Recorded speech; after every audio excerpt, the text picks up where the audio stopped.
What's up, Chaos Shinobi here. This is what if Naruto was a Namikaze prodigy. Summary: Naruto Namikaze is a recognized genius prodigy of untapped potential from the Namikaze clan, born 5 years before Kurama's attack and user of the lost Kekkei Genkai of the Namikaze. Chapter 1, Hidden Leaf in Crisis. October 10th, the night that will be forever carved into the hearts and minds of every citizen of Konohagakure. The citizens of Konoha at first, however, were blissfully unaware of the impending destruction of their homes. The abrupt attack of the nine-tailed demon fox had disrupted the normality and tranquility of this day. The large fox's tails destroyed the village as it thrashed them around. It snarled and roared loudly as more of the village suffered. The shinobi of the Hidden Leaf bravely rushed the fox in the name of protecting their families and homes. As the attack commenced within the village, young shinobi and citizens had already been evacuated to the forest, which overlooked the village. A barrier prevented anyone from getting in, likewise from getting out. However, the fact that the young shinobi couldn't fight alongside their teachers and comrades made them very restless. This is ridiculous. How are we supposed to prove our youthfulness if we're stuck here? Asked a young 16-year-old Might Guy. There isn't anything we can do? Said Kakashi with a sigh. The fox growled and slammed its hand on a group of shinobi. Guy's hands were wide as he balled it into a fist. Tsuan-sama and Jiraiya-sama ordered us to stay here, so that's what we'll do, follow their orders and stay here, surmised Yoba. That's right, a jonin appeared in front of the large group of shinobi. This isn't your fight, this fight is for the current generation of ninjas to fight. If we should all perish, it'll be your jobs to carry on the will of fire. He gave them the thumbs up then disappeared again. All we can do is wait for more orders, said Asuma Sarutobi. Everyone else all had emotionless looks on their faces. It was a really solemn atmosphere. Whilst observing the carnage before them, a small cry from behind them broke their trances. They all looked at the source, their expressions softening as they observed the young child. Naruto Namikaze, son of the Yellow Flash and the Benihime of Konoha. Tsuan and Jiraiya dropped him off here so they could go fight the Kyuubi. The young boy had yellow pajamas on, adjoining them was a pattern of animals. He had spiky blonde hair and azure eyes, which made him look a lot like Minato. At the moment he was upset, angry and frightened all at the same time. He threw a tantrum when Tsunade and Jiraiya told him that he had to stay here. He proclaimed that he wanted to fight and protect the village. In many ways he was very similar to Kushina at times, however, his personality best matched Minato's. He was a quiet and well-mannered boy, his parents never spoiled him and such he wasn't a bratty child. His frightened dark azure eyes scanned the burning village as he watched his home be destroyed by the large fox. Kakashi walked over to him, his eyes closed indicating that he was smiling. "Hi there Naruto-kun," he said. Naruto looked at him and quickly wiped his tears away. "I wasn't crying, okay," he said as he turned his head away and crossed his arms. Kakashi chuckled softly. "I wouldn't worry about your parents and your little brother Naruto, they'll be fine," said Kakashi. He whimpered at the mention of his parents and his unborn little brother. Kakashi looked perplexed and unsure what to do. There, he patted him on the back, unsure on what to do. "Come on, Naruto-chan," said Shizune. She walked up to him and picked him up. He rocked him back and forth to soothe the crying child. "You're hopeless, you know that?" she asked. Kakashi rubbed the back of his head. "Shizune?" asked Kurenai. "Shouldn't you be in the hospital?" she asked. "I did request to be, but Tsunade-sama said that they had enough medics and that my safety was more important," she sighed. "Are my Ka-chan, To-san going to okay?" Ka-chan said that she had to be careful because she had my little brother in her tummy, he said. She really couldn't answer that question. After all, they had no idea what was happening at the present time. Nor did she know about the situation in the leaf. Well, besides the horrific view. "Naruto-kun, you don't need to worry about your parents. Jiraiya-sama, Tsuan-sama and Lord Third are backing them up. So don't worry, your little brother in your Ka-chan's tummy is going to be fine, okay?" He smiled again at the young child as he rubbed the top of his head. Naruto nodded and sniffed as he held onto Shizune tight. Shizune noticed that his grip tightened when the fox roared. "You don't have to be scared, Naruto-chan," said Shizune with a smile. "I'm not scared of the fox," he said. "I'm scared because I can't do anything to help the village," he cried. Hiruzen narrowly avoided a rogue tail. He flipped backward and faced the fox. He swiftly went through some hand signs. "Kaden, Kuruenden," he called out as a large stream of fire erupted from his mouth. The stream of fire forced it back a few paces, making it roar. "It's holding out as expected, but I never imagined that it would be this strong." He landed next to some jonin as the Kyuubi roared again. He summoned his adamant staff again. "All right, everyone together, push it out of the village," ordered Sarutobi. "Inoiki, coordinate the attack," he spoke. Inoiki made a hand sign. He felt myriad ninja minds become connected with his own. "Alright, let's go, Tsume," he yelled. Tsume and a fellow into the sides of the Kyuubi, making it stumble back. Tsume and her fellow clansmen landed on some rubble. "Shikaku," she yelled. A shadow traveled from Shikaku's feet and wrapped itself around the Kyuubi, restraining it. The Kyuubi roared in discomfort. He struggled against the shadow, making expanded form charged at the Kyuubi. He shoulder tackled the large fox, making it double over several paces in front of the hidden leaf gate. "Alright, Inoiki," called Choza. "Everyone together," he thought as he made the ram hand sign. All the leaf ninja fired off all manner of jutsu at the fox. The fox was hit with a barrage of attacks that stunned him and forced him outside of the perimeter of the village. He snarled and thrashed his tails, destroy some of the forest. "This thing is tough," said an Anbu. "No matter what the hidden leaf, will not lose." Sarutobi and the other Anbu disappeared in a burst of speed toward the fox to continue the battle. "Naruto, I know it's hard, but we're all feeling the same way you are," she told the young child. "This is our home and we want to protect it," said Shizune. "I think you're very brave and mature for your age for saying that." She kissed him on the forehead, making him blush. A few moments of silence followed until Naruto spoke up. "Gigi is really quick," said Naruto as he watched the Nine Tails get beat back. "Bakashi." "Yosh, Naruto-kun, do not fret, for we will triumph," said Guy with a thumbs up. "You're weird," he giggled, cheering up. Every person in the area struggled not to laugh. Guy cried as his ego was crushed by the 5-year-old. "Bachan and Pervy Sage aren't as fast acted, at least," thought Kakashi. "Suan-chan, Jiraiya-kun, I take it that the birth of Kushina and Minato's newest child didn't go as planned," said Sarutobi. "Yes, unfortunately you're right," said Tsunade. "There were complications," she sighed. The wise leader. "Where are Minato and Kushina, are they okay?" asked Hiruzen. "Yes, they're all right as far as I know," said Tsunade. Minato arrived with a yellow flash above them. He appeared in front of the Kyuubi with a serious look on his face. He touched the Kyuubi's forehead and teleported the both of them outside the village. "Where are they?" asked Sarutobi. "Let's go," said Suant. The seasoned shinobi disappeared in a burst of speed toward the Saikai? asked Kakashi. "Yeah, Kachan just teleported with him too," said Naruto. "That's quite an ability you've got there," said Kakashi. "Do you know what it's called?" he asked. "The Swifty released," he laughed. "The Swifty released?" Kakashi thought for a second. "I think you mean the swift release, Naruto-kun." He continued to make conversation with him to keep him distracted, even if none of them felt like talking. The young child was frightened and needed them. 10 miles outside of Konoha, Kushina subdued the large fox with her chakra chains as she looked down at her newborn son, who started crying again. I mirrored in front of her in a yellow flash. "Kushina-chan, are you alright?" he asked. "Kushina-chan, I can't let Naruto-chan and Ren-chan grow up without a mother. I can't seal the Kyuubi back into you, otherwise you'll die, so the burden falls to Ren-chan. I have to seal him into Ren-chan." A tear rolled down his face. "Minato, it's a heavy burden to place upon a person," she sobbed. "I understand, Kushina, but at the present moment this is the best course of action that we can take." "Lord Third, Suant and Jiraiya-sensei are heading toward us now," he sighed. "I want to use the Tekofun to seal the Kyuubi and Ren-chan," he growled. "I wish there was another way, but we're running out of time and we don't have any options right now." Kushina tightened her hold on him. Kushina, Minato, the 3 older shinobi appeared on the battlefield. The 3 cage-level shinobi looked down at the small bundle in front of Kushina. He was about to burdened with a terrible destiny. But if anyone could bear this burden, it was a Minato and Kushina's child. "Is Naruto-chan?" Kushina breathed, exhausted. "Is he alright?" she asked. "Don't worry, we dropped him off at the barrier. He's been looking after," reassured Suant. Kushina breathed a sigh of relief knowing that her eldest was safe. Tsunade ran after to her and placed her hand on her back. Her hand glowed as she used the Shozen Jutsu to heal her wounds. She breathed in as she felt her chakra return. "Alright, let's do it," said Jiraiya once Suant had finished. Minato summoned a small altar and placed his crying newborn son on it. The 4 shinobi shuzined on different sides of the Kyuubi, forming a square. They all went through the necessary hand seals, their palms glowed and they all held out their hands as the Kyuubi. The young boy wailed even louder. Somehow, someway, aware of the heavy burden he has been charged with to bear, and only a few hours old. "Ren," she stroked her son's head lovingly. Kushina felt her eyes go heavy, her seal being broken and giving birth finally catching up to her as she fell next to her son exhausted.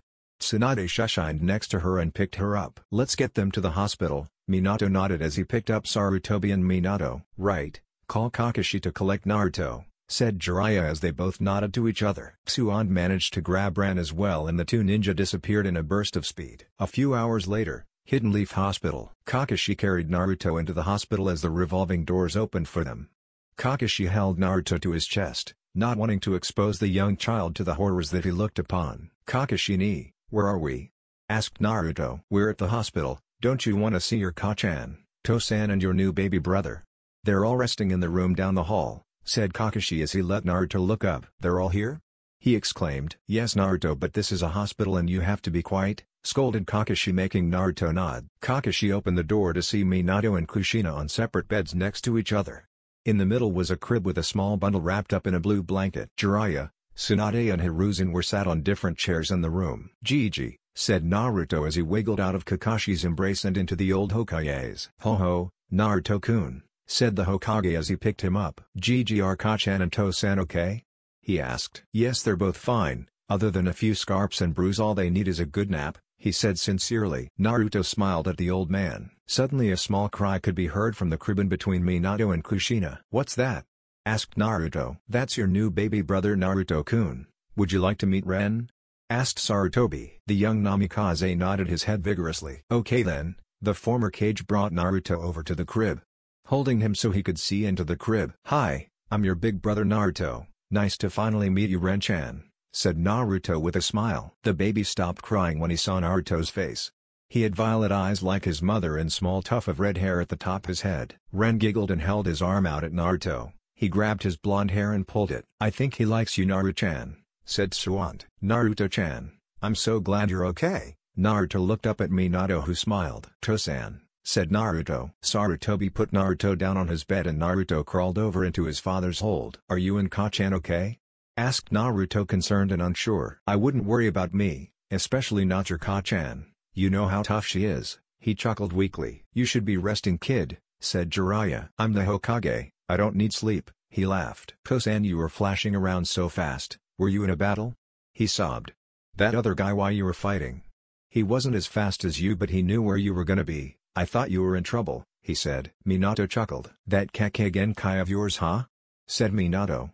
It's certainly becoming stronger as you get older, Minato chuckled. Naruto closed his eyes as sleep began to overtake him. Yes, sensei, is there a Namikaze Kake Genkai? Asked Kakashi. Don't worry Kakashi, I'll explain it all later.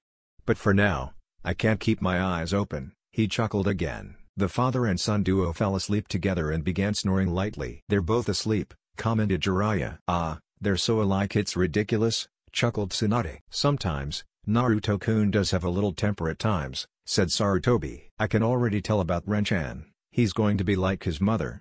Those Uzumaki features are a definite sign, said Jiraiya. Kakashi-kun, spoke Sarutobi. Kakashi looked up, broken out of his stupor. As you know, Minato-kun will be extremely busy rebuilding the village and not to mention that it'll be a new baby, he explained. I want you to take up Naruto's training and teach him to be a shinobi. Kakashi blinked in confusion. Ah, but Sir Anbu, I would love to be the one to teach Naruto, but don't worry about Kakashi-kun, Sarutobi smiled. I've reappointed you, I think you'll enjoy the change of pace, it'll be a lot less stressful and you'll get to spend time with him, said Hiruzen. Oh okay, I like that Sarutobi-sama, said Kakashi with a smile. Chapter 2. I Want to Be a Ninja. Life in the Hidden Leaf had finally begun to settle down after a few months.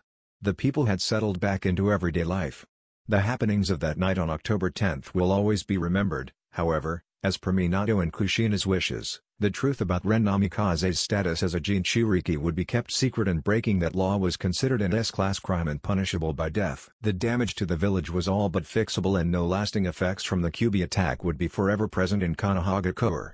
The academy, Hokage monument and memorial site had luckily remained unscathed. Right now though, the Namikaze household's residence ears were being damaged pretty heavily. Calm down Ren-chan, it's okay, Kachan's here? Soothed Kushina as she rocked the few-week-old baby back and forth in her arms. She was in Ren's room. It had teddy bear wallpaper that adorned the walls. The room was a bright blue, it had a changing table, a crib and a bookshelf. The room was very well set up. Ren's cries began to soften. Kachan, is Ren-chan okay? He sounds upset, asked Naruto as he poked his head out through the opening in the door. It shocked her. Every time she saw Naruto it shocked her. The likeness between her eldest son and Minato was uncanny. Same hairstyle, same eyes, same nose, same face. The only difference was that Naruto wasn't as shy as Minato was, although he was quiet. However, Whenever Naruto did say something he showed maturity above and beyond a 5-year-old child. "Oh, Naruto-chan, don't worry about him, he's just testing out his lungs," she smiled. "You did the same thing when you were this small, you wouldn't remember but you were a very noisy baby," she giggled when he shook his head. "I wasn't, at least I don't think I was," he thought out loud. "Oh trust me Naruto-chan, your Ka-chan was there," she sighed. Naruto walked over to her and put his hands on her dress. "Are you okay? You look sleepy?" he asked. "Oh you're so sweet," she put her hand on his head. "But you don't have to worry about me Naruto-chan, it's just what happens when a new baby arrives," she giggled. "Ka-chan, how does a baby arrive?" he asked as he looked up at her with innocent blue eyes. Kushina blushed at her son's question. Well you see, Naruto-chan you can." She was at a loss for words, she hadn't prepared for this talk. Jiraiya walked past Ren's door and she coughed. Ask your Oji-san," she said. He asked as he looked into the room. "Oji-san." Kushina put her hand over his mouth as soon as she remembered just who Jiraiya was and what he was all about. "What is it Naruto-kun?" he asked. "Never mind him Jiraiya," she giggled nervously. He just shrugged and walked on. Naruto grabbed her hand and pushed it away. "How come you did that for Ka-chan?" he asked. "Because, it's a surprise," she said. "A surprise?" asked Naruto excitedly. "Yes Naruto-chan, a surprise. I'll tell you when you're older," she laughed. "Oh," he contemplated this for a few seconds then smiled. "Okay," he said. "Ka-chan?" he asked. She looked at him with a smile. "Could you teach me some ninjutsu?" he asked. Kushina chuckled. "Oh Naruto-chan," she rubbed the top of his head. "Do you want to become a ninja?" she asked. Naruto nodded his head furiously. "Why do you want to become a ninja?" she asked. "So I can protect everyone," he said simply. "Why?" she asked. "Why do you ask so many questions?" he asked as he cocked his head to the side. "Oh just curious," she smiled. "What does that mean?" he asked. "It means that I wanted to know." Before he was about to open his mouth again she put her finger to his lips. "I wanted to know because I needed you to give me a good reason for me to teach you," she giggled. "Of course I'll teach you Naruto-chan, we can start after lunch if you want." He smiled and hugged her. "Thank you Ka-chan," he said. "You're most welcome my handsome boy." She put Ren down in his crib and wrapped his arms around him. "But Naruto-chan, we won't be able to do this often," she said with a frown. "A new baby is a lot of work, I promise we'll do this whenever I find time." His expression saddened. "Don't worry, Kakashi-kun will come over and he'll help you become a ninja," she laughed when his expression brightened. "You and Kakashi are going to teach me to be a ninja?" he chirped. "Yup," she smiled. "How about you go and talk to your father, he's in his office," she suggested as Ren began to cry again. "Okay, bye Ka-chan." He walked out. Naruto walked through the halls of the Namikaze compound until he reached his father's office door. He knocked on it and waited for a reply. "Come in," he heard his father call. Naruto opened the door and was met with his father's smiling face. Although he had to look over the stack of paperwork, so it was a strained smile. "Oh, Naruto-chan. What a surprise." Naruto walked up to his father and he lifted him up onto his lap. "What is it?" he asked. "Is your Ka-chan okay?"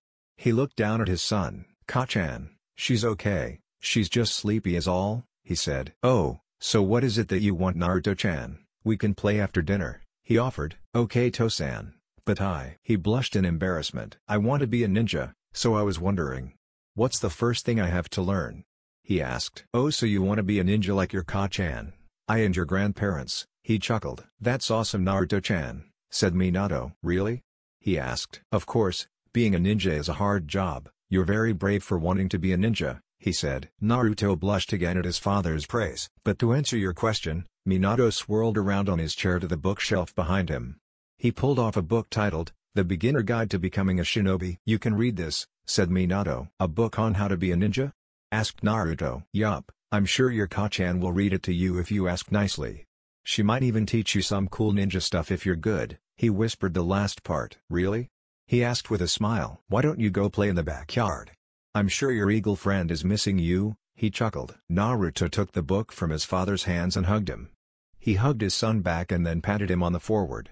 He then lifted him back down. "Off you go now, have fun," he said as he watched his son walk out. Naruto walked out into the backyard of the Namikaze compound, after he put the book back in his room.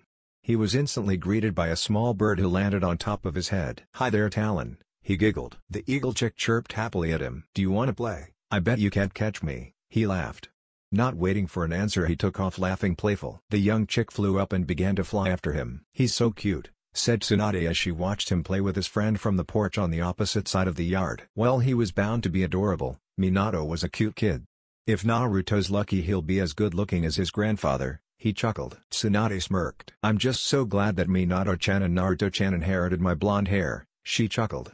Your hair makes you look older than you really are, dear. Jiraiya's face turned blue. Tsunade, that hurt, he sighed.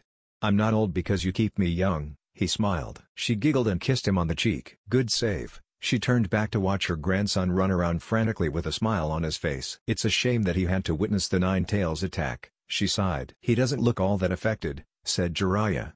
In fact, I was just talking to Kushina. She thinks that Naruto wants to become a ninja now so he can protect what he cares about, he explained. That's a pretty good reason, she said. Well, my reason was a lot better, so I could get all the girls, he giggled. Tsunade's eyebrow twitched. Well, why don't you go and find all those girls? She hiccuped and turned the other way. Tsunade, I was only joking. I never, actually got, that many, he said sheepishly. Yeah, I know, but you got the best one, she chuckled and stood up. Where are you going? He asked. To go see my youngest grandson, she said as she walked back inside. Jiraiya sighed and looked out to his grandson. He giggled as he fell over on the grass. He instantly sat up and spat some grass out of his mouth. Okay, you win. Now I'll chase you, he laughed as the bird flew away and Naruto chased after him. Alright Naruto-chan, you ready? Asked Kushina. Naruto and Kushina stood in the backyard together. Yup, Tosan gave me a book, he said. I couldn't read it all because of all the big words, but I got that I had to turn on my your chakra, she finished. Yeah, that, he said. You're very smart because that's what we have to do. She made the ram sign. This is called the ram sign. There are 11 other ones you need know, she said. 11. That's so much, he said. Wow, he exclaimed. Yup, but don't worry about those, just do this one, she said. Naruto made a crude ram sign. He just couldn't get his fingers to do what he wanted. Kushina smiled and grabbed his hands and corrected the position. You got, she praised. Now this part I can't help you with. A blue aura began to swirl around Kushina. Naruto reached out and touched it. It's warm, isn't it? She asked. He nodded. That's because chakra is the life energy in everything, she explained. Now I want you to look deep inside. Then I want you to draw that energy to the surface. So close your eyes. He did as he was instructed. Now see if you can find your chakra. You should feel a pull in your belly. She poked his stomach, eliciting a small giggle from the boy. Okay, you got it? She asked. Naruto's eyebrow furrowed and his face began to turn red. Naruto-chan, you aren't supposed to hold your breath, Databane, she exclaimed. Naruto breathed in and fell down. I couldn't get it, he said, downtrodden. That's because you were focused on holding your breath. Try again, she said. And this time breath, child, she scolded. He nodded and made the ram sign. Now I want you to look deep inside. Then I want you to draw that energy to the surface, he remembered. Look inside and then I just gotta. Unknown to him, a small blue aura began to swirl around him. Okay Naruto-chan, that's. Suddenly a burst of chakra came forth from his form. It blew Kushina's long hair back and some stray leaves. He opened his eyes again with a smile. I think I did it that time, he said. He has so much chakra it's ridiculous. I'm glad that he asked me to help him before his reserves got too big for him to control and he struggled to even to create a Bushin, she thought. That's amazing Naruto-chan, you did it, she praised as she hugged him.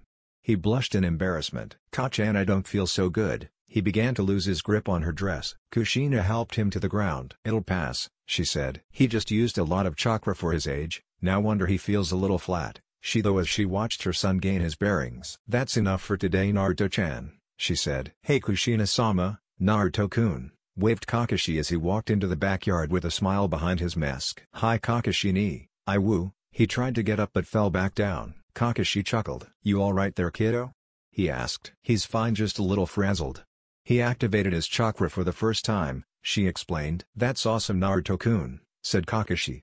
Although, judging from the look on your face, I don't think you're up for any training today, he laughed. Not true. He struggled to his feet but immediately fell down. I'm not sleepy, I just can't. You've used up a lot of energy, said Kakashi. That's alright, I can come by another day. He turned around and Kushina coughed. Nua, there is something I want you to do, said Kushina. I want you to read Naruto-chan a book that Minato-kun gave him, she said. Sensei? He asked. He gave Naruto a book and you want me to read it to him, he reiterated. Yup, it's in his room. You two have fun. I'll see you both at dinner. She waved as she walked back into the Namikaze compound to check on her baby and Tsunade. Alright Naruto-kun, can you stand? Asked Kakashi, slightly amused. Not very good, He crossed his arms. Naruto-kun, he waved down. Don't look so frustrated. Kakashi picked him up. I'm not frustrated, he huffed. It's easy to tell when you're lying, said Kakashi as he walked inside. Is not, Naruto argued. Kakashi walked into Naruto's room. Naruto sat down on the bed with his feet dangling over the side. Kakashi picked up the book that Kushina was alluding to in the backyard. The Beginner Guide to Becoming a Shinobi, he read aloud. Chapter 1, Chakra. He looked down at the book. Chakra or chakra, is the most essential part of the most basic technique. Naruto looked at him with curious eyes as he read on. Through various methods, the most common of which is hand seals, chakra can be controlled and manipulated to create an effect that would not be possible otherwise, such as walking on water, exhaling fire, or creating illusions. He read. Wow, shinobi can do all that? Asked Naruto. Yes, they can with training and many years of experience, explained Kakashi. Naruto nodded and then yawned. Kakashi continued to read on. Chakra is ordinarily not visible to the naked eye unless it is highly concentrated, manipulated by one's own natural element or manifested in large amounts. Kakashi looked up to see Naruto had a confused look on his face. Don't get it? He asked. Naruto shook his head. Okay, did your Ka-chan show you her chakra? He asked. Naruto nodded in response. And did you see that it was blue?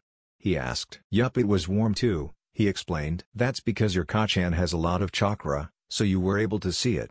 You can't see most ninjas' chakra because they don't have enough. Do you get it now? He asked. Naruto nodded. But what about the element thing? He asked. Don't worry about that, we'll get to that later, said Kakashi. Okay, what's next, Kakashi-ni?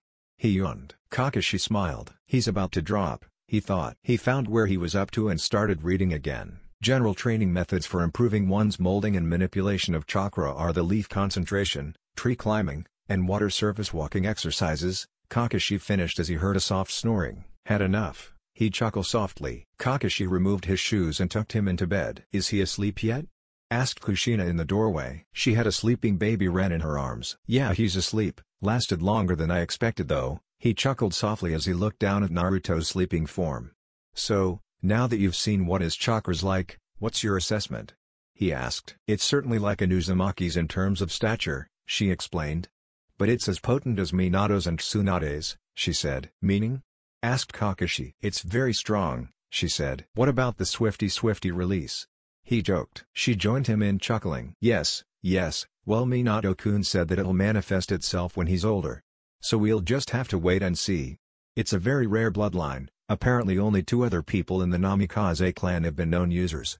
The most prominent was of course Riku Namikaze, the one who fought against Madara Uchiha and Hashirama Senju, explained Kushina. Sounds like it'll be interesting to see how he turns out, said Kakashi. As long as he's happy. She walked over to him and kissed him on the forehead. They both walked out unaware of the smile on Naruto's face. Chapter 3, A Budding Shinobi. So Naruto-chan, how's your leaf balancing exercise coming along? Asked Kakashi as he entered the training field Naruto was currently in. Kakashi-ni? Asked as the leaf atop his head fell to the ground. Well, it was going pretty well, he begrudgingly stated. Easy now, Kakashi laughed. How come the Anbu that Ka-chan sent left? He asked. Huh? Oh. And how did you know that there was an Anbu following you? He asked. Because you shuzined a lot of times, To-san is way faster, he stated. Oh, so the Swifty release, chuckled Kakashi. Naruto's cheeks puffed up in embarrassment. I didn't say that, he crossed his arms. I was there, he cracked his neck. Well, come on, show me how far you've gotten. Kakashi picked up the leaf and handed it to Naruto. Kakashi watched Naruto balance the leaf on his head. Wow, only a day and you've managed to master it, praised Kakashi. Thanks Kakashi-ni, he smiled. Alright, next exercise, he said with an eye smile. Huh? I thought you were going to teach me a new jutsu? He asked as he took the leaf off his forehead. I could do that, but let me explain why these exercises are so important for you. He put his gloved hand on Naruto's shoulder. Listen Naruto-kun, you and your mother are a lot alike, although everyone can see you're sensei's son, he chuckled. You have a lot of chakra for a boy your age. So if I taught you a new jutsu it would take you a lot longer for you to learn it than most children, he explained. Does that mean I'm not good? He asked. No, it'll definitely be a good thing later on. You see, by mastering these exercises you'll be able to control your chakra and you'll be a better ninja for it, explained Kakashi. Don't fret, you only need to master 2 more exercises and then I'll start teaching you some jutsu. Naruto's smile beamed at his older brother. Really? You promise? He asked. I promise, He patted him on the head. Alright, the second exercise is the tree climbing practice. Naruto nodded at him and he continued to explain. It's a training method used to gain more skills with chakra control. This training involves focusing a fixed amount of chakra to the bottom of your feet, and using that to climb a tree without using one's hands. Naruto looked perplexed. I'm not lying, said Kakashi, sensing his question. If the stream of chakra is too weak, you'll lose your footing on the tree and fall off. If it is too strong, you will be pushed away from the tree, causing the tree to break around the point of contact and again you will fall, Kakashi explained. Now you're only 5, so don't hurt yourself, said Kakashi. Naruto nodded at him. Alright. Kakashi channeled chakra to his feet and he began walking up the small nearby tree. Wow, said Naruto, astonished at the display. When he reached the top he jumped down. Alright, now you try. Remember, just concentrate and you'll be fine, said Kakashi. Naruto did the ram seal and the bottom of his feet became coated in a blue color. Okay, now keep it balanced. Naruto began to walk up the tree. Taking it one step at a time he ascended up the tree trunk. Hey, I'm doing it, he giggled as he got higher and higher. Naruto looked down. Amazing, he's already got it, thought Kakashi. Hey Kakashi-ni. Look how high I am, Kakashi chuckled. That's awesome. Naruto now walked back down. Don't go any higher, he said. Okay. Naruto then carefully walked back down the tree. He jumped back down onto the floor. I did it, he announced. This kid is something else, thought Kakashi. Alright Naruto-chan, last one before the day is up. If you can get this one I'll take you out for ice cream. He winked at him. Ice cream, exclaimed Naruto. Yup, now come on. Kakashi picked him up and body flickered away. They landed on stones. They were at a secluded hot spring. The hot springs? Why are we here? Asked Naruto. Kakashi put him down. We're here for the next exercise. The last one is called the water walking technique, he explained. Water walking? Asked Naruto. What? You just walked up a tree. I didn't think you'd be so shocked, he shrugged. I'm not, it's just super cool, he said sheepishly as he rubbed the back of his head. To walk on water you'll need keep a constant stream of chakra from the bottom of your feet and using the force to walk across the water's surface. This technique is more difficult to master than the tree climbing practice, because the amount of chakra that needs to be used changes all the time, he explained. It's kinda the same as the last one, stated Naruto. In many ways yes, but you see. Naruto channeled chakra to his feet and walked onto the water without much trouble. Hey look Kakashi-ni, do I get ice cream now? If Kakashi hadn't been wearing a mask Naruto would have seen him gap like a fish. You can't be serious? He thought. Hey, Kakashi-ni-san, did I do it right? He asked, standing on the water with a smile on his face. This kid, amazing, he thought. Ah, yes, that's enough for today Naruto-chan. Tomorrow I'll teach you some jutsu, he said with a strange chuckle. Oh, can you teach me the Rasengan and Uzumaki no Sutepu?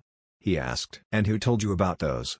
He asked with a hint of amusement. Oji-san, he said with a hint of regret. Ah, thought as much.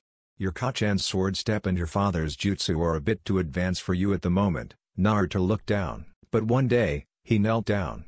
Listen, I'll teach you some that you'll use for the rest of your shinobi career. Naruto nodded. Alright, now, I owe you some ice cream, said Kakashi. Naruto's face instantly brightened at the mention of the tasty treat. Slow down Naruto-kun, chuckled Kakashi. Naruto licked the treat frantically. He and Kakashi sat in a booth together at the ice cream shop. Kakashi had quickly eaten his ice cream. A testament to that was the empty bowl in front of him. Naruto, however, was quick, but not that quick. He had ice cream all over his face. Well, Mr. Hatake, babysitting I see. Naruto and Kakashi looked up to see a young girl with brown hair. She wore a Jonin flak jacket. Underneath she wore purple shirt and the typical ninja mesh. She wore long black pants and open-toed blue shinobi boots. Her hair was tied up in a ponytail and 2 bangs framed her face. Oh hi there Rin, said Kakashi as he waved to his old teammate. Did you miss me on your last mission? She asked with a hopeful smile. Kakashi blinked at her question. Oh, Kakashi-ni has a girlfriend, chanted Naruto. And who's this? Asked Rin. And why did he call you Kakashi-ni? Asked Rin. This is my younger brother Naruto. Naruto, he motioned at Rin. This is my old teammate Rin, he stated, introducing the 2 strangers. It's nice to meet you Rin-san, said Naruto. Rin smiled and grabbed a napkin. She wiped his face. It's nice to meet you to Naruto-kun, but you don't have to call me San. You can call me Rin if you want, said Rin. Okay Rin-chan, are you and Kakashi-ni boyfriend and girlfriend? Rin blushed at the question. No we aren't, stated Kakashi. And you really need to rein in on the embarrassing questions because you know exactly what you're doing, scolded Kakashi. Naruto chuckled. Nua, see her face is red like when Tosan smiles at Kachan. That means your boyfriend and girlfriend, stated Naruto. I shouldn't have to explain this to you at your age, Kakashi sighed. You're too smart for your own good sometimes, said Kakashi. Naruto-kun, what's your favorite ice cream flavor? Asked Rin, changing the uncomfortable subject. Bubblegum, he stated excitedly. No way, mine too, said Rin. Really? He asked and she nodded. I bet your favorite color is purple, said Naruto as he pointed to her shirt. Yes, you're very observant for a boy your age, praised Rin. Thank you, Rin-san, said Naruto. Naruto-kun, you have very good manners, but please, you can call me Rin or Rin-chan if you want, she offered. I don't really like all the formal stuff, she smiled. Okay, he smiled. Naruto-kun, are you going to be a shinobi? She asked. Yup. Kakashi ni is already training me, he said with a beaming smile. Oh, Kakashi is. Kakashi rubbed the back of his head nervously. Yup. We just finished today. He said I did good so I get ice cream, he said. So is Kakashi a good teacher? She asked. Well, I guess, he said. What do you mean you guess? Asked Kakashi. Naruto cocked his head to the side. I mean, what do you mean by that, Naruto-kun? He coughed. Well, you're okay, I guess, he shrugged. Kakashi's sweat dropped. You can't use that, that's mine, said Kakashi. Aw, he's so cute, said Rin as she hugged Naruto, making him blush. Rin, you shouldn't encourage him, said Kakashi as he held his hand out. Come on Kakashi, you've been doing that to people for years. About time someone used it against you, she giggled as she put Naruto on her lap. A rain cloud appeared over Kakashi's head as he looked down. So Naruto-kun, what have you learned from Kakashi-kun? She asked. I learned, he thought out loud. I learned how to use chakra, the leaf balancing, tree walking and water walking. Rin laughed. What's so funny? Asked Naruto. You're a bad liar, she giggled. He isn't lying, said Kakashi with an eye smile. Not another genius, she smiled. Yes, another genius, Kakashi chuckled.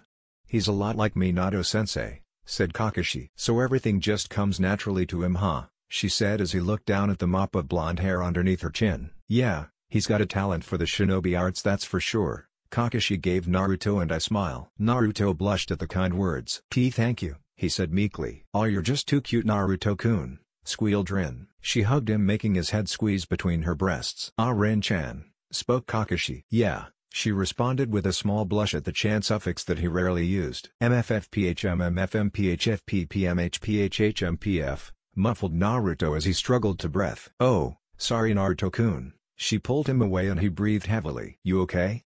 She asked. He nodded. Why yeah, I'm okay, he breathed and then rubbed the back of his head. Good, I'm sorry, she said. That's okay, he smiled. Hey Rin-chan, can I ask you a question?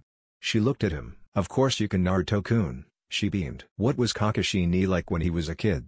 Kakashi spluttered at the question. Why would you ask that?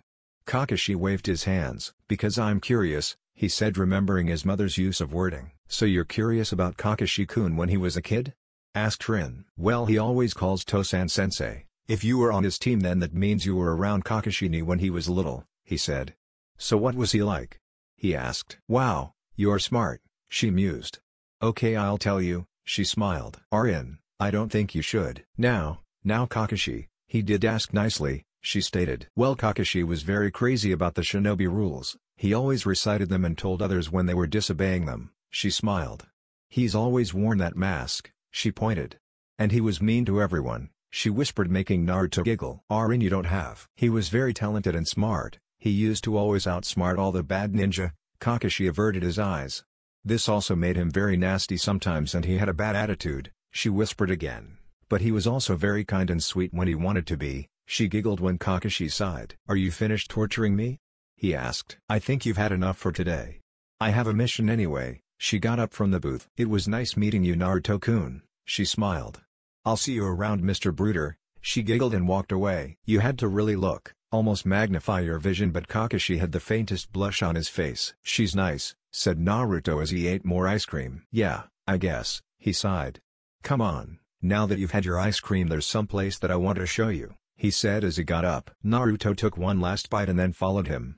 Naruto took Kakashi's hand as they walked through the streets of Konohagakure. We're going to visit your grandfather, said Kakashi. Jigi? He asked. Yes, said Kakashi. How come? He asked. Well, I need to ask him about something, and well, you like visiting him, don't you? he asked. Naruto nodded. Good, said Kakashi with a smile. Naruto and Kakashi walked into the Sarutobi Manor without their shoes on. Asuma was out on a mission and Hiruzen sat outside on the porch drinking some Sarutobi-sama. Kakashi knocked on the inside door. Hiruzen turned around to see Kakashi giving him an eye smile, with Naruto in hand. Sarutobi smiled and gestured for them to come out. Well, isn't this a nice surprise? He got up and hugged Naruto. Hi Gigi, said the young boy politely. Hello to you to Naruto-kun, if I knew you were coming I would have prepared some sweets. He gave him a grandfatherly smile. That's okay, Kakashi and I went out for ice cream, he smiled. Only because I did okay in the new training, he explained. Did well. You're underselling yourself kid, thought Kakashi. Oh that's wonderful Naruto-kun, what did you learn? He asked. Actually Lord Third, I'd like to talk you about that, voiced Kakashi. Okay then, he turned to Naruto. You can go play in the backyard if you wish Naruto, he gestured to the space in front of him. Thank you, Naruto giggled. He bowed then jumped off the boards and onto the grass. Now what is it that you'd like to discuss?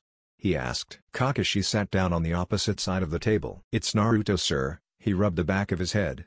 There's no other way to say this but, he paused. Yes, pushed the former Hokage. Well, he's great, he said with a chuckle. Great? Great as in great at something or a great child? He asked. No sir, he's great at well today. He master every chakra control exercise that most Shin'an can't master. Hiruzen raised an eyebrow. My, it would seem that the Namikaze have a penitence for being gifted, he chuckled. But that hasn't been done, not since Minato-sensei. Spoke Kakashi. Well what else did you expect from Minato-kun's child? He asked. Why you expected him to be talented? Asked Kakashi. Well, I'd say expected would be the wrong word, he said. Naruto-kun is the first child in the Namikaze clan to be born with their swift release Kekkei Genkai in a very long time, he chuckled. I always knew that he was special, he smiled. He's also extremely smart for his age, said Kakashi in wonder. Oh my yes, he picks things up very quickly he smiled.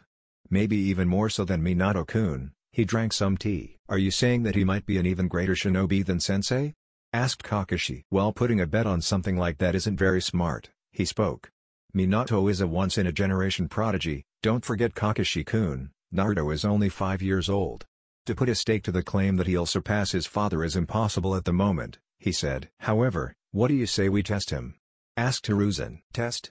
Asked Kakashi. Yes, Naruto-kun also has Uzumaki heritage, he paused. So why not give him some Fuinjutsu to work on as well? He asked. Fuinjutsu is extremely hard to learn, Jiraiya-sama even has to ask Kushina-sama for assistance. Hiruzen chuckled at his comment. Yes it's extremely hard to learn. Kushina-chan began learning Fuinjutsu at a very young age as well. If Naruto-kun can master some basic seals within a few months then, maybe there might be some merit to the statement that he'll surpass his father, he explained. How would learning Fuinjutsu reinforce that statement? Asked Kakashi. Because Minato-kun came asking me for help with Fuinjutsu at about his age as well. So if they're anything like Naruto-kun will take to it like a fish does to water, he smiled. Alright then, thank you for your time Sarutobi-sama, said Kakashi as he bowed and then stood up. One more thing Kakashi, said Hiruzen. Yes sir? He asked. Please take good care of my grandson. Although he does wish to become a shinobi, he has a very kind heart and it's my wish that he has a normal childhood, said Hiruzen with a grandfatherly smile. Kakashi bowed. I swear on my life sir, I'll take care of Naruto-kun, said Kakashi. You've made this old soul very happy, he laughed. Naruto at dinner next to his brother at the dinner table. He was in his high chair and he certainly was a messy eater. Naruto laughed when he saw his face, with pumpkin all over it. Kushina came over and wiped his face. He shook his head indicating that he did not like it. So Naruto-kun, how was your day with Kakashi? Asked Minato. Well, we trained a little bit then with got ice cream. He paused as he ate. Chewing with his mouth closed, he finished and then smiled. Then we visited Gigi and I got to play. He also gave me a scroll. He rubbed the back of his head. He said it's for you. Naruto pulled a scroll out from his pocket and handed it to his father across the dinner table. Minato gently took the scroll from his eldest and looked at. Once he finished reading he smiled. Well it would seem that we have a budding shinobi in the family, said Minato as he smiled at his son. Naruto blushed at the attention he was given by his father. Chapter 4. The Meeting of the Young Geniuses. Hiruzen Sarutobi was right about most things. In his old age he had learned many things and retained a lot of information. Information about people. Recently regarding one Naruto Namikaze, Hiruzen had predicted that Naruto would take to Fuinjutsu. Well Naruto had fallen in love with it to say the least. Kakashi bought him a beginner seal kit, which entailed some paint brushes, ink and paper. He also bought him a book that showed him how to draw kanji. Minato and Kushina had been very surprised that their son was a genius. However, the pair had their suspicions. Especially Minato, who had tested Naruto a couple of times. Minato had deduced that his eldest could retain information at a very high rate. Also that Naruto was a lot like himself when it came to the shinobi arts. Naruto was progressing at amazing speeds. His mother had trained him in chakra control on numerous occasions. He herself had stated when Naruto was born that, "He's going to be like his father, I can already tell, a mother knows." Naruto had also grown a little taller. His hair had also grown out a little, his bangs reached just below his nose now. He wore a mesh shirt underneath a white shirt. He also had a black and white hoodie on, which was slightly opened at the top. He wore tape around his calves and over a pair of black pants. He also wore blue open-toed shinobi shoes. The youngest Namikaze, Ren, had celebrated his first birthday the other week, just after Naruto's 7th birthday. Both birthdays had been small affairs, only close family and family friends. The two brothers were extremely close and Ren knew who exactly his big brother was and would often call out to him when he saw him. Ren would often follow/crawl after Naruto around the house, always chasing after him, afraid of being left out.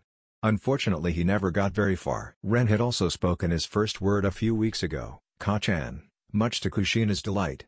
Seeing as Naruto's first word was To-san, Minato had hoped to go 2 for 2, but he was significantly busier than he was back when Naruto was first born, whilst he was being groomed for being Hokage. Minato spent as much time with his son as possible. Sadly though, he tried his very best to spend time with Ren, but his Hokage duties kept him busy most of the time. Naruto had excelled in his shinobi training. He had mastered all the academy ninjutsu, necessary to pass the exam to become a Genin. Kakashi was well aware of this. However, Minato had risen the age for the academy, so Kakashi's request for Naruto to enter the academy was denied. Although Minato was aware that Naruto wouldn't have a problem with the requirements to pass, however, he wanted him to have a normal childhood and for him to enjoy being a kid. Naruto's taijutsu was also coming along nicely. Kakashi was never adept at this area, but he was competent and taught Naruto the basic leaf kata, in which all Genin were taught. However, Naruto had often told him that he didn't like it, as it didn't feel natural. He had learned all the basics despite this. Kakashi had just smiled and told him that one day he'll find a style that'll suit him and it'll come even more naturally to him than anything he had learned prior. Minato had offered Naruto some scrolls on the Namikaze hummingbird style. However, Naruto had declined his offer, much to his surprise. Naruto had reasoned that he didn't want to become a carbon copy of his father and that he wanted to forge his own path. Minato had gained a little more respect for his son as shinobi after that conversation. At the moment though Naruto was standing with Kakashi at their usual training field, Rin sat on a log observing. She had gotten quite attached to the blonde Namikaze. She found the fact that he was so polite at his age was adorable. To her never-ending delight he had slipped on day and instead of the usual san suffix he always used he had called her, Rin One-ijan. From then on she instead that he call her that. And so he did. Kakashi-ni, why do you have a piece of paper? He asked. Very astute of you, you noticed, Naruto huffed. Now I was only joking. He handed it to him. It's a special paper called chakra paper, it'll tell us what your element is, he explained. Oh, so then I can start learning so elemental jutsu? He asked. Yup, to find out, all you need to do is channel your chakra into the paper. What happens will tell us what element you have. If it splits in half, you have a futon element. If it turns into dirt, then you have doten. If the paper becomes soggy, then you have a sudan element. If the paper burns, you have a katan element, and finally, if it crumbles then you have a raten element, explained Kakashi. Naruto hadn't taken his eyes off the paper. This was his next step that he had to take in his training, to becoming a splendid shinobi. Alright, let's go, he said as he channeled chakra into the piece of paper. Naruto then dropped the paper and he watched in anticipation. After a few moments nothing happened. Is there something wrong with the paper? He asked. I guess that means that you don't have an elemental affinity, said Kakashi. I don't? Asked Naruto, crushed. I'm sorry Naruto, you just have to. The chakra paper was swiftly cut in half.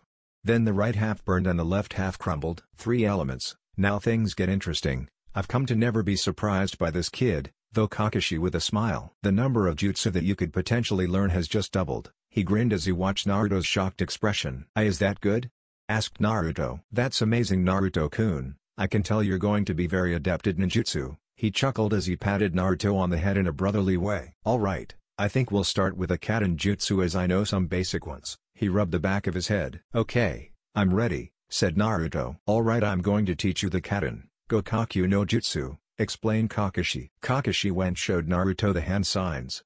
He quickly memorized them, however, the sequence wasn't very fast. Kakashi then told him once he had memorized the sequence that he needed to quicken the pace of his hand signs. "It's fine, at least you know it. Now, the key to any Kadenjutsu is your stomach. They call the stomach the sea of chakra, although yours is full of ramen," he chuckled. "You suck in, inhaling air. It'll become gradually easier to do this once you've practiced. Once you've sucked, you'll force the chakra from your stomach, up your esophagus and out your mouth. It then becomes fire infused with chakra." Kakashi turned around and quickly went through the hand signs. He blew out quite a large fireball. Naruto's hair wisped up as he watched the fire burn. The fire reflected in his eyes and the smile on his face began to be more and more noticeable. Once the fire receded, Kakashi pulled his mask back up. "Okay." Kakashi turned around and gave him an eye smile. "Now you try," he said. Naruto walked past him and went through a series of hand signs. "Kaden Gokakyu no Jutsu," he breathed in. He could feel the chakra travel up from his stomach. He blew out and a stream of fire shot out of his mouth. It was by no means as large as Kakashi's, however, it could do harm to a small group of ninja, no doubt. Naruto turned away from the charred earth with a smile. He had soot on his mouth. He chuckled. 1 week later, after his training with Kakashi and Rin, Naruto had set out to master the Kadenjutsu to its fullest extent. Kakashi had stressed that whilst he was able to perform it firstly was an achievement. However, the intensity and speed, which the jutsu was conducted was subpar. So Kakashi refused to teach Naruto any more jutsu until he could do the fireball jutsu in his sleep. He had done so and was now very proficient. Naruto was currently at home and had resolved to target practice in the Namikaze backyard. He threw 3 kunai at the 3 logs set up. He hit all 3 targets in the bullseye. The 7-year-old smiled at his accomplishment. "It's becoming second nature," he thought to himself. Naruto went to walk over to retrieve his kunai. He stopped mid-step. Somebody jumped from behind him. With a kunai, the young boy thrust down with a kunai. Naruto pulled out a kunai. The two met with sparks. Kushina answered her front door with Ren in her arms. She smiled when he saw who it was. It was her best friend, Mikoto Uchiha. Her son Sasuke was also in her arms. "Mikoto, you're glowing. And this is little Sasuke," she cooed. "Hi Kushina, thank you, you're glowing yourself. I think Itachi-kun went around to your backyard to play with Naruto-kun." Kushina smiled. "Yes, that boy is always out, always learning something new," she said. "Well, are you going to invite me?" She laughed. Kushina blushed in embarrassment. "Of course I was," she yelled and stepped outside, allowing a giggling Mikoto into her home. "I really hope that Itachi-kun and Naruto-kun can become friends," she said as they walked through the Namikaze compound. "Yeah, maybe they'll even become rivals like us," laughed Kushina. "Of course, you never beat me though," she gave her a sly grin. "What? You just can't admit when you lose, that's your problem," said Kushina with her arms crossed over her ample bosoms. "What's your problem?" asked Naruto as he held the attacker at bay. "My name is Itachi Uchiha and well, I didn't know how to approach you, so I decided that a direct approach would be best," he smiled. Itachi was a similar height to him and also a recognized genius like Naruto. Itachi had a long ponytail tied at the back of his head. 2 bangs of black hair framed his face. He had 2 tear marks running from his eyes to his lower chin. He wore a simple black shirt with the Uchiha fan on the back and pants with white shinobi tape around his calves. He also had open-toed shinobi shoes on. "It's nice to meet you, Itachi," Naruto groaned as they both struggled trying to force the kunai out of each other's hands. "I'm Naruto, so I take it that you want to spar?" he asked. A smile on either boy's face began to grow. "Kaden Gokakyu no Jutsu / Kaden Gokakyu no Jutsu." Mikoto and Kushina heard the Kaden Jutsu being called out. The pair of them had been talking for about 10 minutes. They both jumped up off the couch in a panic and made their way quickly out into the backyard. 2 streams of fire fought for dominance. Kushina and Mikoto looked horrified. They spotted Jiraiya watching them with a small smirk on his face. "What are you doing just watching this?" she yelled. "Why would you want to stop this?" asked Jiraiya. "What?" yelled Mikoto. "The smiles haven't left their faces since they've started," commented Jiraiya as the streams of fire dissipated. Naruto and Itachi charged at each other, each with kunai in hand. They both swung forward, the pair ending up on opposite sides. The prodigies pivoted back and began trading blows and slashes. Itachi swiped horizontally and Naruto vaulted Itachi and went to punch him from his blind spot. Once he made contact, Itachi replaced himself with a log. Naruto channeled chakra to his feet and flipped back. "How did you know I was going to do that?" asked Itachi. "You aren't the only one with a Kekkei Genkai, although, it doesn't work when I tell it to, only sometimes," he chuckled as he threw the kunai at the ground between. "Truce?" He threw his hands up. Itachi smiled. "All right," said Itachi. "Truce," he chuckled when Naruto began to rub the back of his head. "Ah, those kids," Jiraiya Namikaze laughed. "Why are they both laughing?" asked Kushina. "They're even weirder than yous," commented Mikado. Jiraiya chuckled, "Because," he smiled. "Their friendship is born out of mutual respect, which will turn into a rivalry, and a rivalry that those two will grow through. Becoming best of friends," he chuckled. "You two are exactly like them," he rubbed the back of his head. "Well, of course Naruto-chan is way stronger," commented Kushina. "What? Itachi-kun was about to win. Get some glasses, Grandma," Mikado huffed. "Can't you take a lesson from those two?" asked Jiraiya. The bickering mothers looked up to see their sons laughing together. Not too long ago they were like that, starting their journey to becoming a shinobi. They both saw themselves, their sons had just becoming friends. "So you're from the Uchiha clan? Well, obviously, since your name is Itachi Uchiha," said Naruto as he rubbed the back of his head. "Yes, that is correct," said Itachi. "What have you learned so far?" he asked. "I've mastered the 3 chakra control exercises, I've learned all the basic academy ninjutsu, a kadenjutsu and some fuinjutsu. I've also trained in the leaf katas," said Naruto with a smile. Itachi nodded. "I assume you've done a lot more than me?" asked Naruto. "Why would you assume that?" asked Itachi. "Aren't you the Namikaze heir?" stated Itachi. "Yes, well, I hear that the Uchiha heir starts training at age 4, whereas I started age 5, he said. "Actually, you assume wrong," he smiled. "I haven't learned much more than you, I've only had more time to practice," he chuckled when he saw Naruto sigh in relief. "I was worried there, I thought that you were miles ahead of me." He sat down on the cool grass and Itachi joined him. "Who says I'm not?" joked Itachi. "Says the spar we just had." "Well, I could tell you were holding back," said Naruto with a smile. "Well, I could tell you were holding back as well," said Itachi. Naruto and Itachi's expression softened. Suddenly they both broke out in a smile. They shot up and resumed their spar. Their smiles never leaving their faces, not for a second. The two proud mothers watched on their younger children had recently joined them. They watched their 2 eldest children spar. They both saw themselves and what they were like as shinobi rivals.